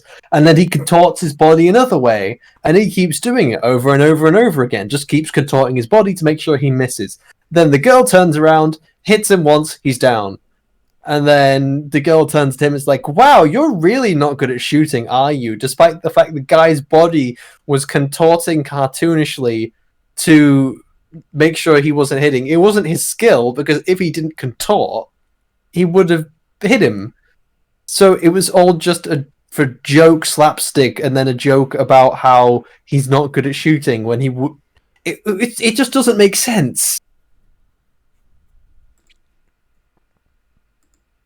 People Johnson should actually be shot, and that is Well, I think he should. I think he should be shot, just not in a lethal manner. I think maybe a rubber bullet would be nice. Let's just shoot it. Yeah, like right in the testicles. Right. Now I'll take a mallet to whatever he has down there. Ooh, let's give him the full Willy Wonka and epic movie treatment. Now I don't wish any harm upon Rian Johnson. But you cannot like someone, and If he was, I wish his career if he harm. was a no-name I wish his online, career harm. That's what I wish. if he had like no presence online, I wouldn't hate him as much. He would just it's not just that he made a bad film. Sorry, I'm interrupting you. Yeah, if he did not say anything to fans, he just was just some no-name dude, and we know no media about him, that would be another story. But because we've heard stuff from years ago when he made Brick, and when he made all these other films, he deliberately wants people to hate his film. And you're like, wait a second. Why would you ever want that? Why would anyone who opens a restaurant or an amusement park say, you know what? I want some people to hate this. It's like, why? Why would you do that? It makes no sense. You want to be as inclusive as possible for the purpose of entertainment. And that is your role. You're there to make an adventure, a story within a franchise that has all the lore you need. You don't even have to invent. You could be as boring as you like. Message coming in. Look at The Mandalorian. Patching it through. What new thing do they invent there? What new technology? What new alien or force power? I can't think of one. And I haven't seen it, but no one said anything. other than Force Heal. Oh, really? You're There's right. a few Yeah. things, but I can't. Force Heal. I can't remember the entire season off the bat. Force Heal is a thing. That's true. Now, if it's The done in only a thing very, they had it was Force Heal, if it was done as in far a as I'm aware. very Well, that's in limited, terms of force powers, but I'm sure there's technology in there that we haven't seen before. And I know for a fact there are weird new species, like especially the guy in the beginning. He's like the fish guy. Fish dude. Fish. He's related to the guy in from Fish, the guy in the Fishman in Shape of Water. I don't think you need to just keep adding stuff for it to be interesting, because I think the story matters a lot more. To just add new alien, add new shit, because that's kind of the approach for the Force, like the Force Awakens. Just add in aliens, just add them. Just don't even add any of the old stuff in there. Just throw it in there. New ships that don't even fucking make sense. Just throw them in, and it's like, oh well, now you've got none of the original aliens, none of the original designs, and it doesn't look like Star Wars, and except from your Star Destroyer, which pretty much is it's still a Star Destroyer, just different type, different look. It's got a hole in it now. There you go, and it's got no tower. guys, you just need to consume Star Wars that has no flaws, other than when I say they had flaws that are mostly inconsequential and forgivable. Oh my God, the Goldman, I can forgive that. He has like those 3 moments in this defending Rey video. I can forgive that scene. It's like, dude, what kind of this thing doesn't make any sense. It's a horrible scene in the film, but I can forgive it. Like, okay. Like it's one of the dumbest moments in all of cinema, I think. Like there's very few that are worse. Well, episode 9 is just a mess. Going back to what we were talking about, Paul, yeah, I do agree with you, Smud, where it's like, it's not just that he made a bad film, it's how he's reacted around it, how he's constantly attacked fans over and over again, and for a short time. So there was so much of the official Star Wars staff.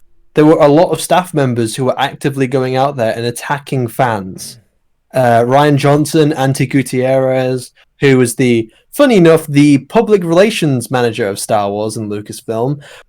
Probably not the best idea to have your public relations manager, who manages all your social media, to be actively attacking your audience. And then there was Pablo Hidalgo, who's constantly attacking fans. So, yeah, it's the fact of how he's reacted to the criticism. And Ryan Johnson has not reacted well to his criticism. He doesn't believe there's a single valid one. He thinks his work is perfect, and anyone who doesn't like his work is just sexist. And that's even to an extent with what J.J. Abrams said. J.J. Abrams said anyone who doesn't like The Last Jedi is just sexist and intimidated by women. Mm. I think that, like, what did JJ? I think JJ has made the point that, like, if you don't like it, I totally respect that of his own movies. I think at least, like, there's his own movies. I haven't heard that, but it's possible. But I was talking about his comments towards The Last Jedi, where he said the people who don't like it are intimidated by women. I would Most imagine of my comments are not about the women. Yeah, I would imagine anyone who like I have some criticisms. I have criticisms of Rey, but I don't have my major criticisms are that Luke is handled horribly badly. Oh well, Luke and Rey are the focus of TLJ, and it's just We should just be really glad that they don't ruin the character of Hall. He's obviously the most important Star Wars character. Oh boy, this is great. By the way, gotta thank CD Projekt Red for the last delay. Now I have both Baldur's Gate 3 and Cyberpunk 2077 on Steam for the price I paid a year ago for just $20.77. Is that a new delay? I didn't hear that, but we're talking about December 10th, right? Wait, have they lowered the price for the delay? This is getting ridiculous. This is getting ridiculous. What are they even delaying it for at this point? That game must be fucking amazing on a launch to justify all these delays, because usually constant delays isn't a good sign.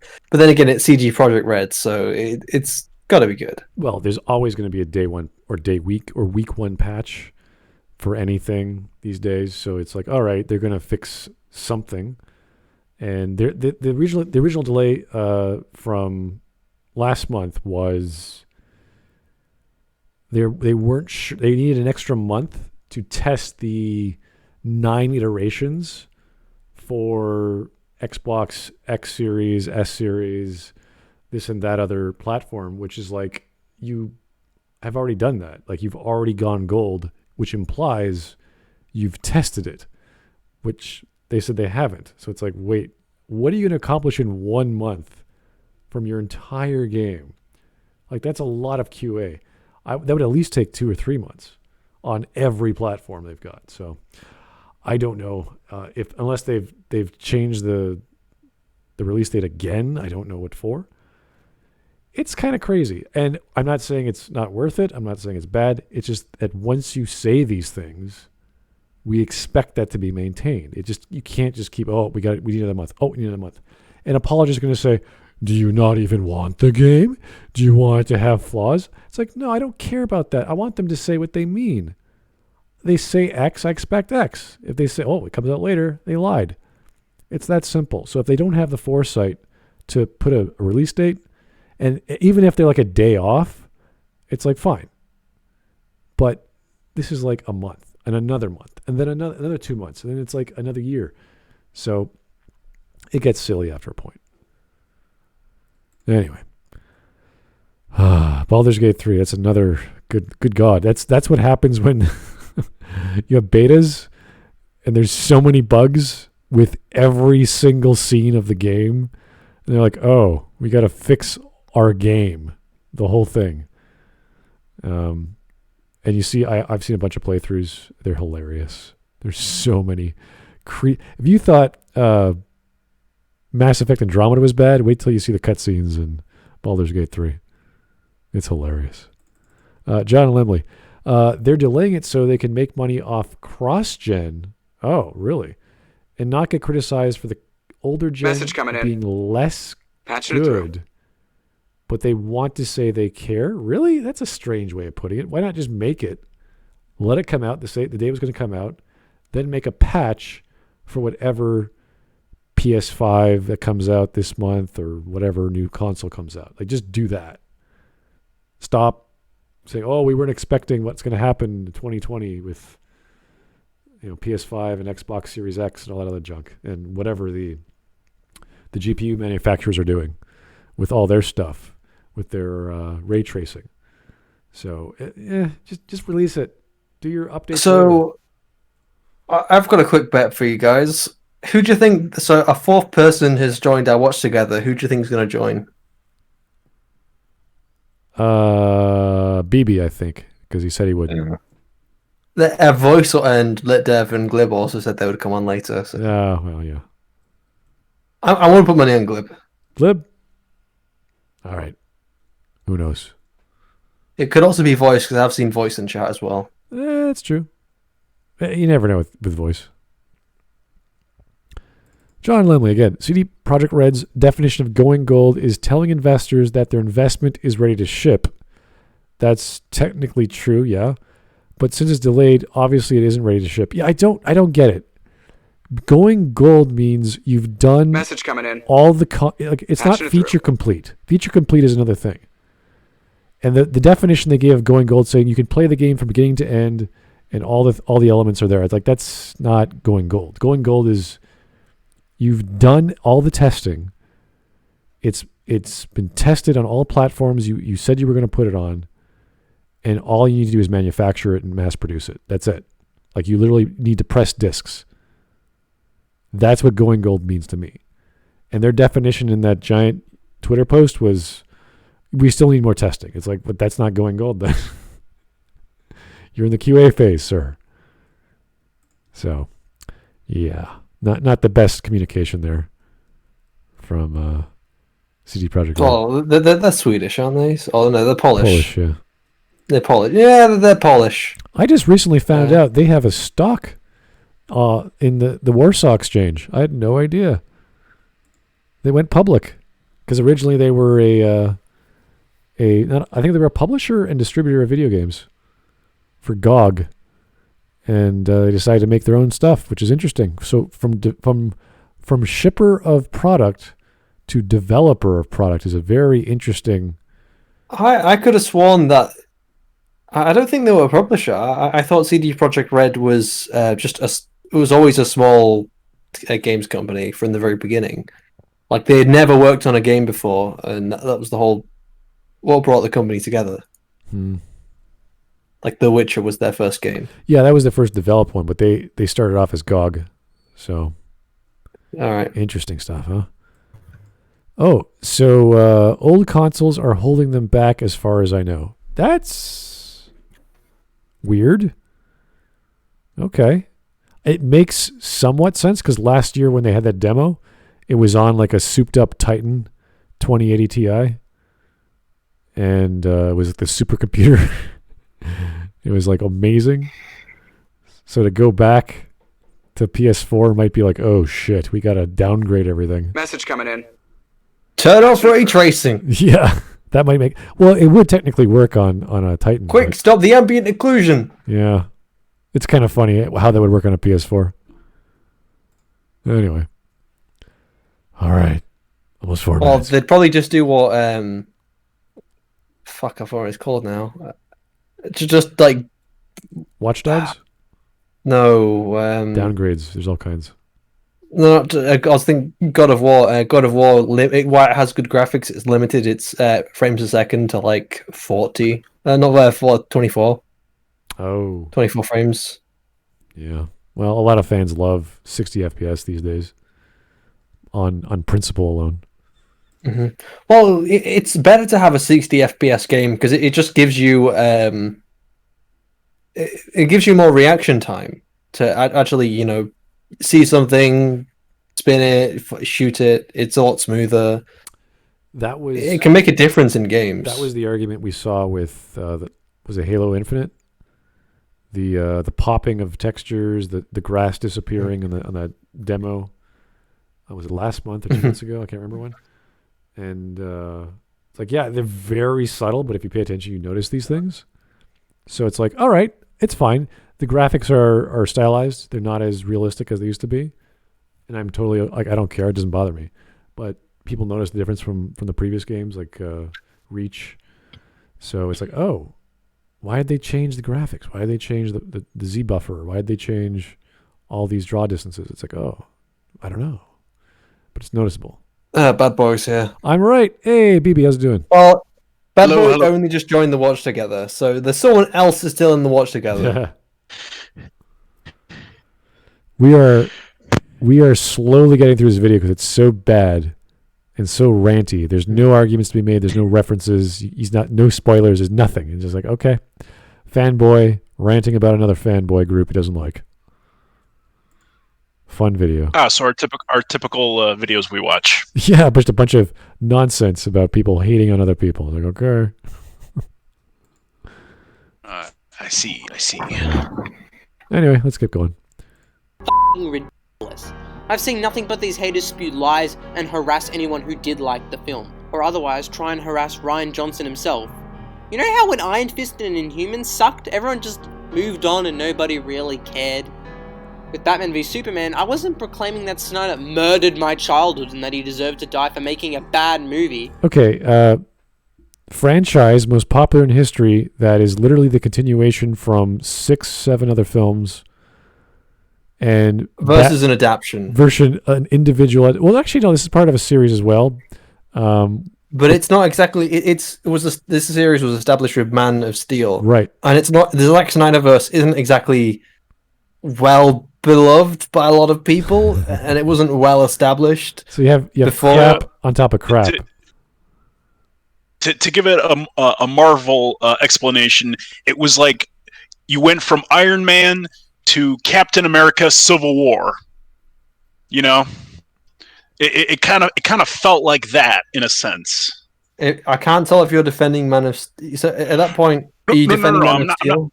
No, I'm not defending Man of Steel. I'm saying like in the terms of content that came out. Like you had. I thought you were going to say Civil War shit. And I was like, I don't have an opinion on Civil War, but I know Mauler would get very upset at you. No, I'm just saying, like, in a sense of, like, here's an origin story of this character. Then the next movie in the series is, okay, now these two characters, one whom we've never established, Batman, is going to be fighting the character from the previous movie. And we're like, wait, what? Wait, hold on, time out here. On top of it's not even just that of the skipping in the phases, quotation marks. It's also just how fucking nonsensical the plot is and how it has so many contrivances, and it's just a terrible adaptation, full stop. Right. I mean, I liked parts of Batman versus Superman. I mean, I kind of like what they did with Batman. I mean, yeah, there's the whole thing of him killing a whole bunch of goons, but, you know, other than that, you know, I mean, I thought it was okay. I didn't think it was the greatest thing ever. I didn't also think it was the worst thing imaginable. I just thought it was okay. It was awkward because it had Wonder Woman, Batman that they weren't established right. Batman was angsty and old and pissed off and not interested, and then now he's suddenly angry at this god character. Bad casting, bad writing, overdrawn scenes, really bad logic with Superman's. But you assumed there was logic. There had to be Superman's. I have to protect my mom. Sort of. That's all that matters. But oh yeah, I forgot I'm Superman. A lot of dumb things like that. And then you had the Ninja Turtle monster at the end. Yeah, you are right. He looks like a gross, nude, weird Ninja Turtle. Not to mention the origin story of that monster too. It's like, really, he came from that person. Yeah, and of course, let's not forget Lex Luthor. You know, Lex Luthor is the worst bit of that movie. But yeah, okay. So the point is, it's completely different situations. Batman v Superman sucks, but they both suck just kind of for different reasons. And again, this is something you can you can ignore the Snyderverse. You know, you can put not as much as the book, but less. You can ignore it more than TLJ, because again, the way TLJ is placed, it's a direct sequel. It's involved in all the events. Everything revolves around the films. Again, and the book, again, the horrible books that we were talking about earlier, those can easily be forgot about. The Snyderverse can easily be forgot about. This you cannot. Okay, here's John Lemley. Message coming in. Patching it through. All-Star Batman is better than 3D Clone Wars. Changed my mind. The comic or the show, the movie. I've never heard of either one of those. Really? Like All-Star Batman, I've never heard of that. Or that one's really. What was cool. the other thing he mentioned? 3D Clone Wars. I mean, I've heard of Clone Wars, but not 3D Clone Wars. Really? Or is that the same thing? I don't know. I don't follow the Star Wars series. I only know the movie. That's it. Star Wars Clone Wars 2003, which is a 2D cartoon. There's Star Wars The Clone Wars 2008 to 2020, which is the 3D animated show. So yes, there is Clone Wars and The Clone Wars, and if you want to get even more complicated, there's also a 2001 Clone Wars game, which was made. Yeah, so Weird. 2001? It was Attack of the Clones, definitely. All-Star Batman. Star Wars is weird. Yeah, Maybe it was 2003, but it was there was a game. All-Star Batman is the plot that Lex finally figured out how to kill Superman by just overloading his body with sunlight, I believe, and he ends up becoming this god, this sun god, because he decides to save himself or save the world or whatever, bringing the sun back to life. And it's just this. The animated version is a lot simpler than the comic is actually really cool, but it's where Lex. Because I don't know how this works exactly, but Superman gives Lois Lane this little potion where she can become Superman for a day, and they sort of share flying around and this and that. And Lex steals that, and he sees the world the way Superman sees the world, and he's like, "Oh, with Lex's mind, he's like, oh, this is what Einstein was speculating about, how particles and this and that, and we're all just here. This is what it all means. And he does his whole 180 about defeating his nemesis and this and that, and trying to save the world as a result. It worked so well on such a simple concept of what Superman was reinvented as, being a solar powered hero and coming from Krypton, and what that meant. Because he was so powerful, he became so strong. It was his little cells that were breaking from the amount of energy in them. So I love the fact that they did all these simple plots, and gave Lex that final win he's been waiting for, and sort of pushed him as far as he could go to finally get that win. And the revelation that comes at the end, beautiful stuff, simple stuff. Always the best stories have the simplest plots, simplest motivations. So, yeah, I would say it's better just because it's a very focused story. 3D Clone Wars is a whole bunch of things, a whole bunch of characters, a whole bunch of plots and scenarios. So you're really comparing two different things. It's a chronological story. It's a collection of almost films, is my description of it, because a lot of the stories that you're looking at are 4 episodic arcs. Also 4 episodes, each 20 minutes. That adds up to almost was it 1 hour? Fuck. Hour and a half-ish. No, not an hour and a half. 4 episodes. So, 4 25-minute episodes. So that's about 50 minutes. 50 times 2. It's about 140. Sorry, 140. An hour 40. Yeah, so it's about an hour 40-minute film, essentially. And it's a filler between episode 2 and 3, I believe. That's the whole timeline. So it's basically a side story or a subplot story with the characters we know. And that's the only major complaint I have in theory with the Clone Wars, is that you can't do much. You can flesh out other characters and they could have their peaks and their valleys and their deaths, but the main characters have to remain because episode 3 is coming up. So that's the only major problem I have with any kind of prequel or any kind of filler episode. You can't do much because this guy can't die. And when they started involving time travel, and it was done very specifically, I still didn't like the concept, just to bring back a fan favorite. I'm like, ooh. You're talking about Rebels? Yeah, but that's connected. We judge them separately. That's connected. It's obviously connected. Same character. It's same character, but different show. A good rule of thumb is that, in fact, there are things in Rebels which have been contradicted by the new Clone Wars. So a lot of people can quite easily just say, Rebels doesn't happen. They're bringing her back in the Mandalore, I believe. It's heavily rumored, but the Rosario Dawson has been taken off of the IMDb for Mandalorian. Ooh. That's very interesting. Yeah. That's not a good look for them because she's a woman of color. I don't think it was ever really confirmed. She was put on the IMDb and now she's been removed, so we don't fucking know. Yeah. It's just like, it's a rumor, and like either way Disney looks bad. Like they're saying you could have had, like, a lot of people will probably say you had a woman of color and you didn't put her in. Even then she wouldn't have been a woman of color. She would just be an orange woman. Yeah. Because she's an alien. Well, they don't care. They just care about the actor. I know.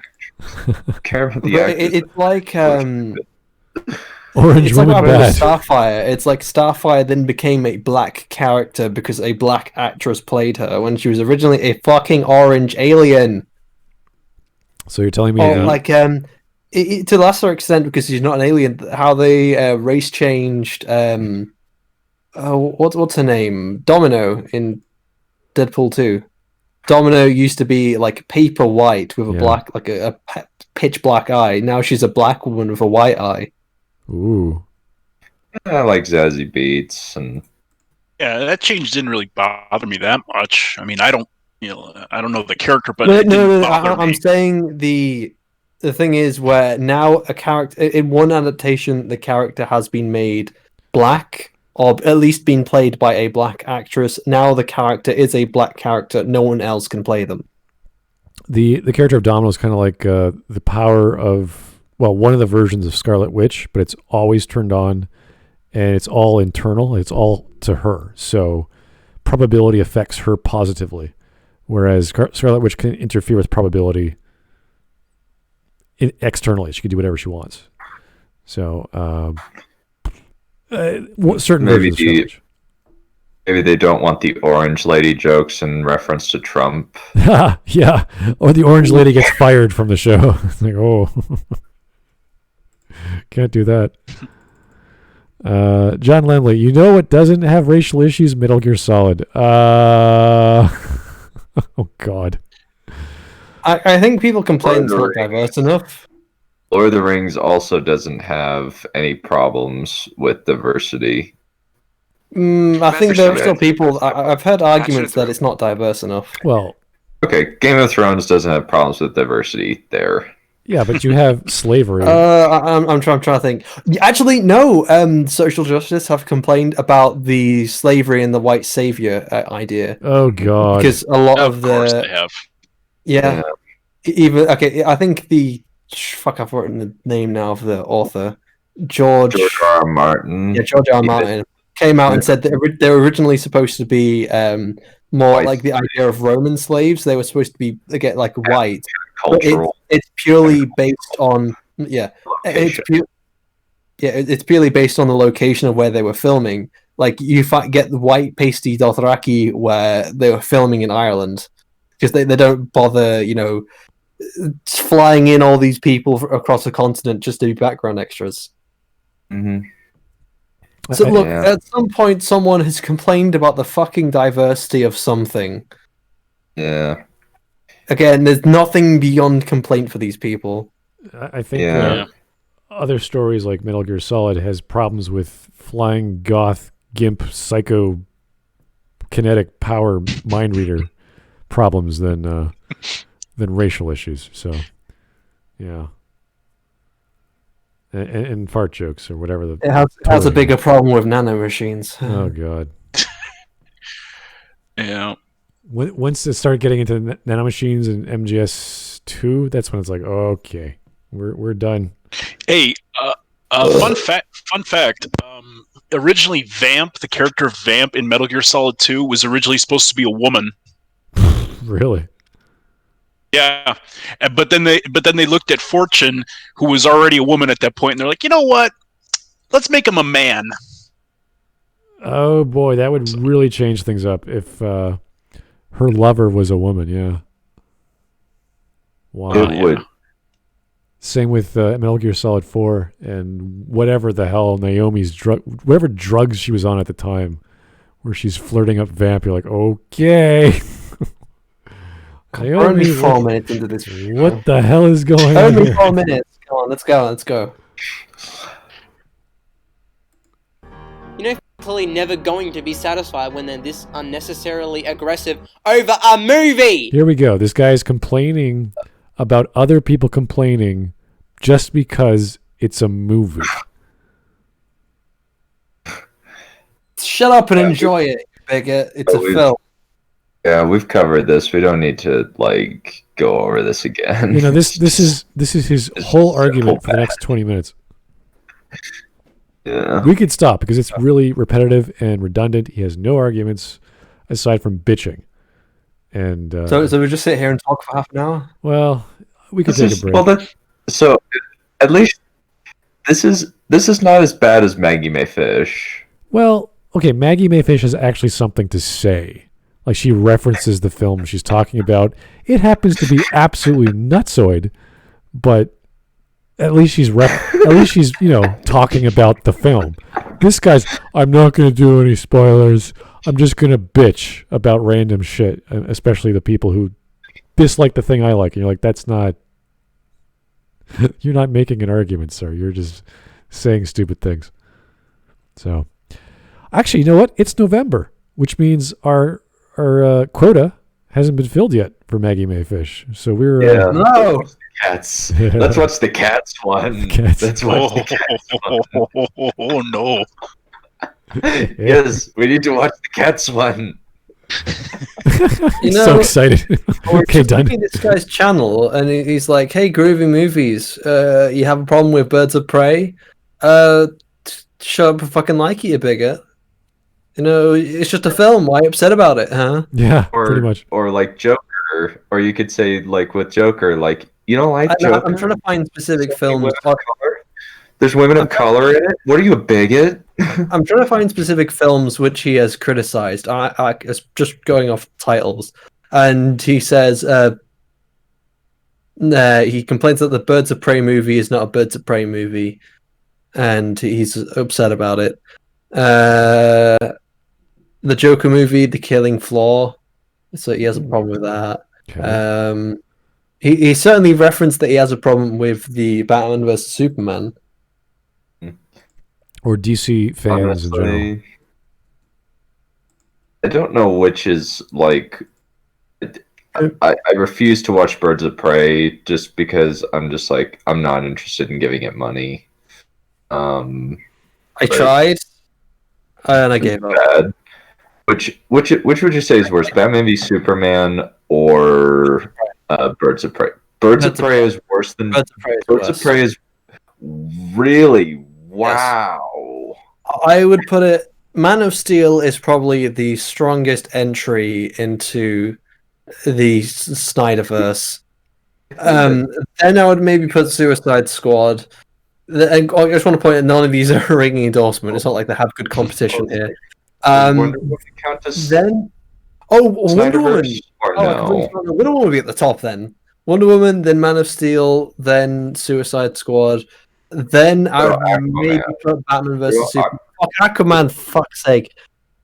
Message. I'd say Okay, Aquaman is like right below Wonder Woman in terms of quality, but Yeah. that's not. I would put it Wonder Woman, then Shazam, then Aquaman, then Suicide Squad, then Batman vs Superman, then Justice League, then at the very bottom of Birds of Prey. And if I forgot any films, don't correct me. No, you're good. You got them all. You got them all. Shiny. You're a true Pokemon master. Pretty much covered them all. I'm just excited to watch Maggie May Fish for 40 minutes talk about cats. How can you talk about that movie for that long? How? Well, I think what's her face, Lindsay Ellis, did it for an hour or so. Well, that's Lindsay Ellis. She'll make any bullshit up and give it a weird spin. That's like, what? Yeah. Like, she did complain about Game of Thrones Season 8 for about 2 hours, which was kind of like... I just want to point out good taste. that in my list, I wouldn't say that a single one of those films I would put above maybe average or alright. So, like, at the top you have Wonder Woman, which I would describe as, it's alright. And then there's like again Shazam, which I find really enjoyable, but I can't get over bad writing problems. bad writing. Then there's Aquaman, which is again the whole idea of it's just kind of all visuals and just something you sit down and enjoy, and it's got so many writing flaws. And then you can't then get onto Suicide Squad, which is not enjoyable and not well written, and then you go on to the other films below it, like Batman vs Superman and Justice League and all that kind of stuff, which is that they're poorly written and they're not enjoyable. Maybe she's an Andrew Lloyd They're all Webber fan. terrible, or dear. at least meh, or alright, or at least fun. I can't see too That's many not people being Andrew Lloyd Webber fans. I mean, I've seen some of his productions, but they're just not. They're not noteworthy of writing. You could say the stage productions are good because that's what Andrew Lloyd Webber does. He writes music for the stage, but to be made into a film is a whole other story. And just because it's in a different format or media doesn't mean Andrew Lloyd Webber or the original creator is being maintained, the vision of the creator is being maintained. So it's very difficult to translate stage work like Shakespeare to a film unless it's you make a film about Shakespeare and the delivery and the language. Patching it through. So Cats, I don't know, man. What do you think of Anonymous? Is that a film? Bad. Yeah, it's an Antistratefardian film where it's basically built on the premise that Shakespeare did not actually write Shakespeare. It was actually a nobleman who did it, and Shakespeare just deep faked it. News to me. I don't care. None of my business about what happened. But you can use a pen name. I don't care. It doesn't bother me. Oh, we got some super chats. John Limley. The Maggie May Fish Cats video at least sounds like a great opportunity to become inebriated. Well, I mean that's like saying, it's also a great opportunity to bash your head against the wall. To me, it's an opportunity to not get on here and to maybe do some work. Oh, come on, Shiny. You love it just as much as everyone else. No, I fucking don't. That insane person, I was going to call her a bitch. No, I'm going to call her a bitch anyway. That insane person literally believed, if you look at it, not even changing the film, if you look at the prequels in perspective of that Luke is Obi-Wan's child and that the entire time Obi-Wan is boinking Padme, and the whole reason of Anakin turning to the dark side is that Obi-Wan and Padme are having a relationship behind Anakin's back. It not only makes the prequels better, but it also makes the original trilogy better. Yeah. Use headcanon, even though it makes no fucking sense. No sense at all. And they actually did that. They actually did that as like a parody, like I forgot how to pronounce the name. Arlnauts.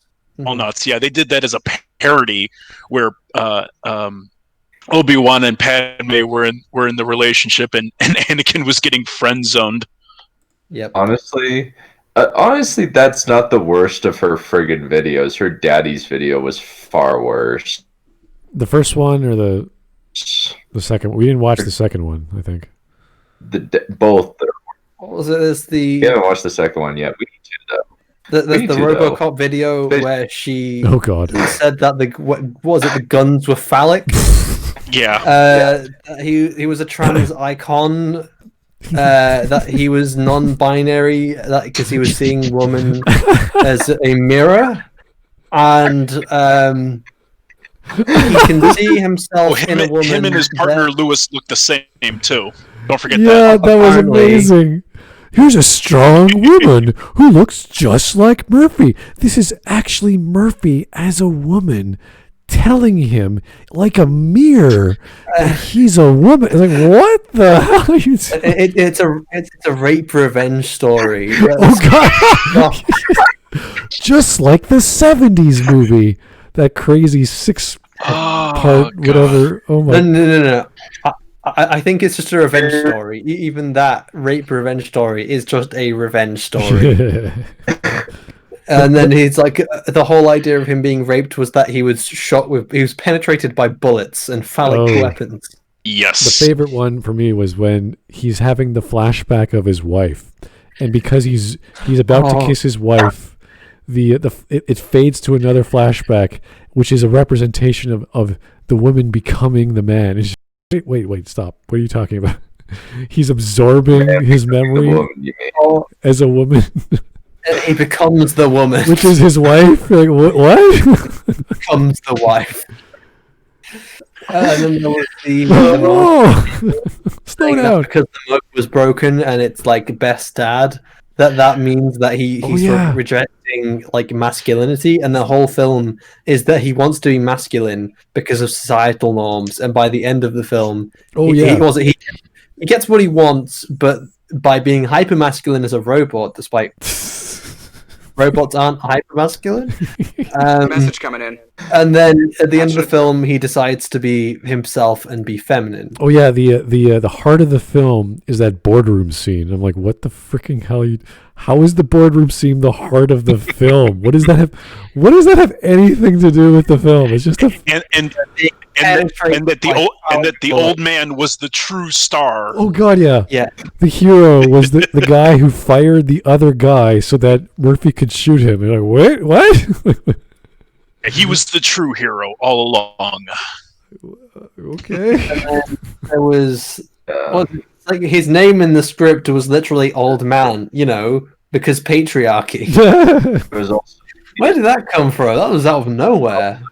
there's also the continuous commentary, like what about I think at the end of her Daddy's Part 2 video, where it's like, well, we never would have elected a president who actively wants to plow his own daughter. Oh wait, we do have that. And then there was a psychopathic Maggie May Fish video where she was talking about, was it Zack Snyder, like being Islamophobic, but he's not being Islamophobic, and she's doing her makeup at the same time, and it makes her look like a clown and a fucking psychopath. Oh, that was the one where, yeah. Oh, the first 2 seconds in a black and white slow mo intro. What was the film? Blaming Muslims for It was zombie Dawn of apocalypse. the Dead. I think it was blaming Dawn of the Muslims for zombie Oh, apocalypse, the zombie despite thing. them Yeah. all they're doing are praying, and it's stock footage. That 1.5 second clip was like, oh yeah, he's Islamophobic. I was like, what? What happened? How? And you're not real fans if you disagree with me, because I'm a real fan because I can criticize him. It's like, no. You're not criticizing him. You're making up shit. It is literally no evidence for this, and that's why people are getting upset with you. Not because they can't accept criticism about Zack Snyder. It's the fact that you're not even in any kind of reality to make these kinds of arguments. You have no evidence to say he's Islamophobic, other than he has a couple seconds of Muslims praying, and that somehow means that Muslims started the zombie virus, despite that that's not what the film ever says. I don't even like Zack Snyder, and I think she is awful rocker. Zack Snyder My thing is, like, if you're going to criticize something bad, have a fucking valid criticism at the least, and it's especially not hard to do if it's bad. I want your criticisms to always be, valid criticisms. So that's why me and Glib were arguing, because I don't think Ready Player One is a good film, but I didn't think Glib's criticisms were very good, or at least irrelevant. So that's why I was arguing him about it. Mm-hmm. So like Maggie May Fish is, if you don't have a good argument, I don't care if I agree the film is bad. Just make an argument. You're not even making that Maggie May Fish. Fuck off. Here's Mike Testa. Henry from No More Heroes is better than Kylo. If you don't know Henry from No More Heroes, I think all the villains actually have a lightsaber type weapon, and Henry happens to have a double cross. I believe it's a double cross hilted lightsaber as a weapon. So it's basically Kylo's weapon, just rotate it or multiply it by 90 degrees. So you have these 4 lightsaber hilts coming out. That's all I know about that guy. I haven't actually played the game. But John Lemley, RoboCop was non-binary. He must not be that much of a machine then. Yeah, he wouldn't be very logical if he didn't have programming associated with his computer parts. What language is he using to communicate to the rest of his body? The woman. The female. Yeah, that's right. It's the female aspect. Good stuff. He gets penetrated by bullets. And he has two phallic objects. His gun. Oh, the gun replaces his penis. That was one of her arguments. And his data spike. Oh yeah. That reminds me. I actually looked it up. There was a series, like a mini series done of RoboCop. I think it was back in like the early 2000s. Please tell me where I think it was like. Oh no! They made a second RoboCop. It was supposed to be like set after the first movie, I think.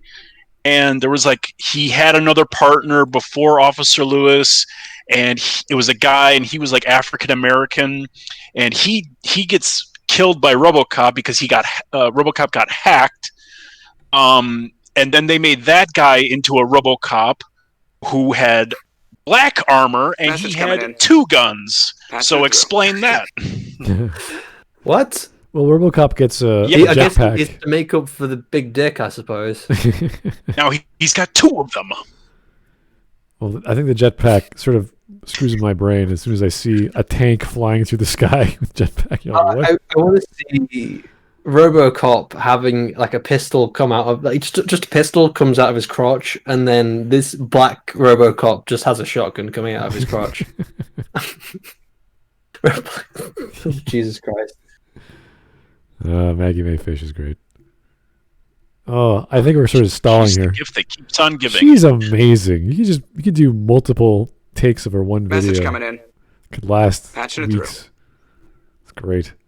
Mike Testa, it's a better designed beam katana than Kylo's. It's different lore. I don't know how it works, but it makes more sense.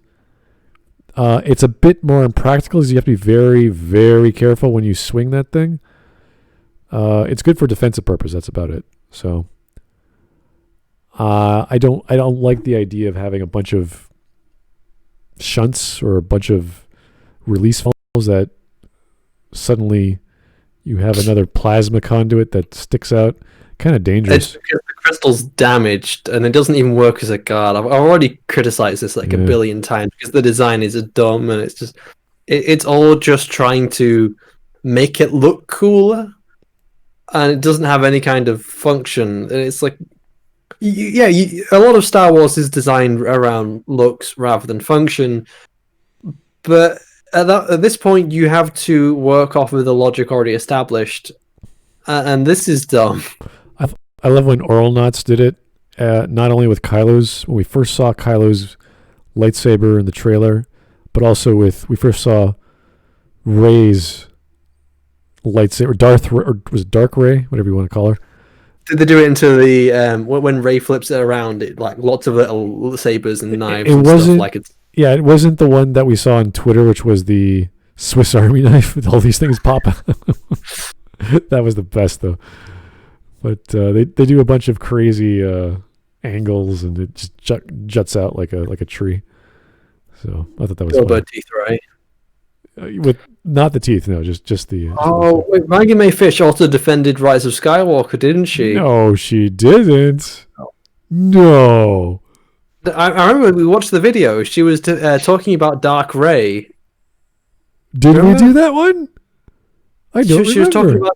She was talking about Dark Rey, and she was then talking about how, like, she said the fans didn't receive it well in the film, but the fans received it well in the trailer, and she was trying to understand why the fans liked it in the trailer but not in the film, and I think she said at some point she didn't quite understand because she liked it, and then it had something to do with, I can't even fucking remember, but it was something to do with femininity, something to do with females, something to do with females in a darkness or something. I don't know. She's made some bizarre video on it.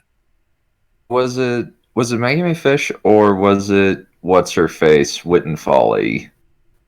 It might have been Witten Folly. Because that sounds like that sounds more like Witten Folly, because of her videos, the only thing that I have seen of her coverage of Star Wars is in her daddy's Part 1 video, Part 2 video. No, because I'm remembering Witten Folly now, and I don't think it's Witten Folly. I really don't. I think it, because I remember it was all about femininity and stuff. They're very similar. Well, Witten Folly is just kind of like I honestly don't know now. I can't decide. I can't remember. Is it Witten Folly? Or is it Maggie Mae Fish? I know it's Witten Folly. They went with the anti-hero. She did an anti-heroine video. Yeah, I could see that possibly working, yeah. Because the two just merge in my mind. Yeah, they're both crazy, nonsensical people who talk about crazy, nonsensical things. Well, they're two different brands of crazy. Wit and Folly is crazy cat lady waiting to happen lady, whereas Maggie Mayfish is serial killer waiting to happen kind of crazy.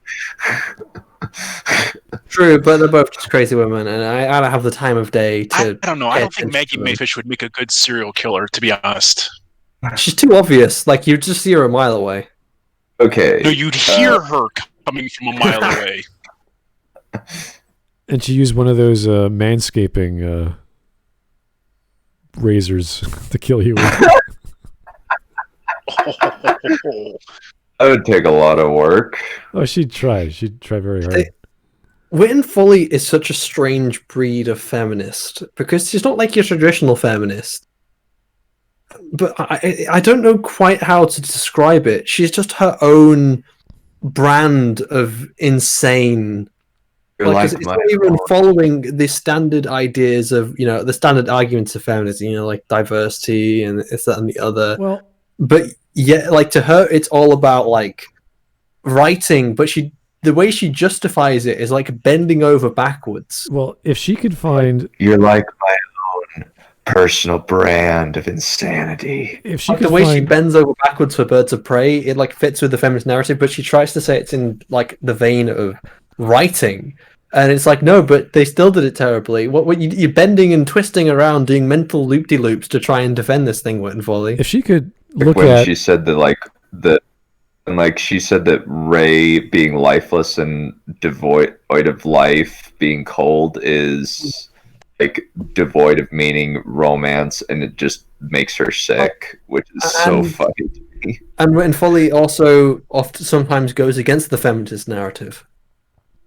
Kind of does, actually. She goes with the Raylo idea because that's what she wants. She wants that sort of romantic, dark, edgy, fixer boyfriend sort of slant. So when you see the scenes of the throne room scene, she says this is the sexiest scene in Star Wars, and then you hear what's his name, the Goldman, say this is the elevator. The previous scene was the sexiest scene in Star Wars. You're just like, where are these people coming from? Like, where do they see sex in an elevator where people are standing around waiting for a door to open? Everything watching too much porn. Clearly. It's funny to hear, though, because, like, where are you getting that? Like, how is this tension sexual? Where is like, they're just looking at each other and saying, oh, this is that. Okay. And they're waiting. Oh, you're going to turn. No, you will. Like, okay. You're going to turn. No, you're going to turn. No, you're going to turn. You're going to turn. At least with Wit and Folly, it's like it's a fight scene. That's like, you get your blood going. You're like, oh, wow, that could be passionate and crazy and wild. You're like, and the red background, you're like, all right, imagery, action, I can see that. But that's as far as it goes. You can't go further than that with beyond symbolism. So when you see her doing all these crazy things and screaming, you're like, that's not sexy.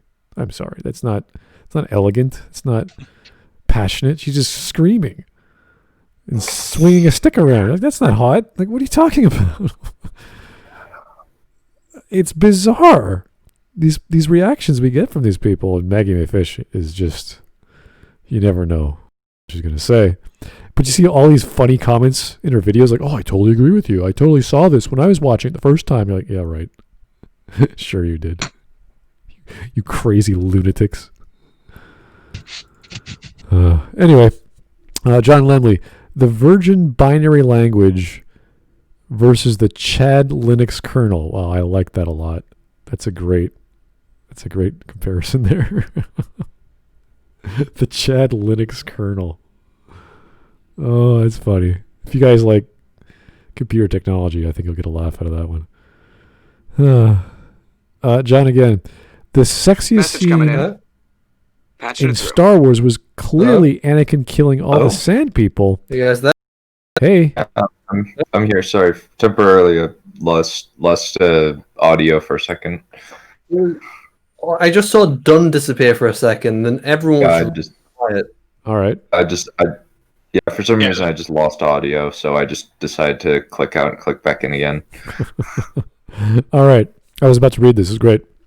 The sexiest scene in Star Wars was clearly Anakin killing all the sand people as a metaphor or him killing his societal expectations of masculinity. I'm like, whoa. I don't know, man. That's a metaphor. It's crazy enough to be true. I mean, Would say this.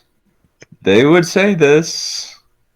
and then they would By talk they, about, we mean this one specific person. then they would talk about him killing the younglings as his rejecting of his parenthood, his parenting, and his role as a father figure for his soon-to-be born children. You're like, what?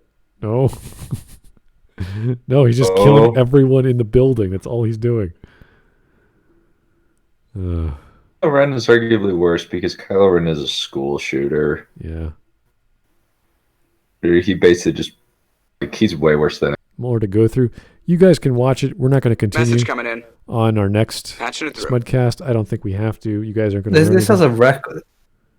This has to be a record of the smallest amount of time we've actually covered in a Smudcast. No, because I am like supporting all your conversations because I've watched 80% of this. It's really bad.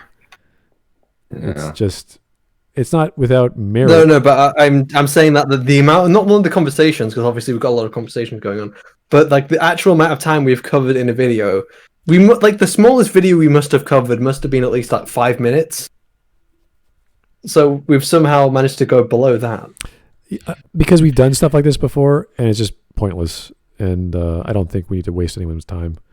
But I'm glad we got through it. We're almost at the 3-hour mark.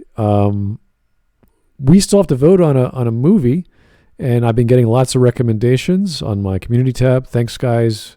I'm going to be wrapping it up tomorrow morning, and I'll be doing a 5-option poll on the community tab. So I'll take the 5 top most voted on in the likes on our current movie tab selection, and you can make your own. You could add your own, and people could watch it and add all the likes they want. And we will then choose that. I think the number one right now is Tremors. That's getting the most votes. Oh. So okay. Tremors. I love that movie. Yeah, Tremors. Never seen it. I'm interested. Oh, it's classic. It's classic. You know, the newest one came out like in October. Tremors 6, I believe, or 7. Called Shrieker Island. It's supposed to be like a play on the very famous book, The Most Dangerous Game. Like this hunter like got an island and he's filled it with like shriekers and graboids, and he's got other hunters there to like participate. It's supposed to be like a play on the Most Dangerous Game. Oh God, I had no idea there were that many movies. That was the one and done. Oh no, there's a few. Wonder if some random jackass is going to put Sharknado 5 or something in there. No, these are only good films. Actually, I don't want to spoil too much, but it's possible they're actually done with the franchise after this one, because they made a decision that a lot of fans are not happy with at the end of this one, and the lead actor, Michael Gross, who plays Burt Gummer in all of the movies, including the TV show and the prequel, he says, I'm not happy about this decision either, and it wasn't my decision either. So a lot of people are not happy with the way it turned out. All right. Well, we'll find out tomorrow what our selection is, and then we'll make the final poll. And they're all good films. I made sure they're all good films. No one's recommending bad films. I think the second most voted on was The Princess Bride, so I'm not concerned. You guys obviously have some taste, and we'll go from there. So thanks, guys, for tuning in. We appreciate all your time and patience and going through crazy videos like this. Thanks to BB, Dunn, and, of course, Shiny. We'll talk to you guys real soon, and have a good rest of your evening, and congratulations to whatever happened in the United States of America. Apparently there's someone getting elected tonight, or I don't know who. Anyway. Who fucking cares about that? Yeah, who cares about it? I don't care. No one cares.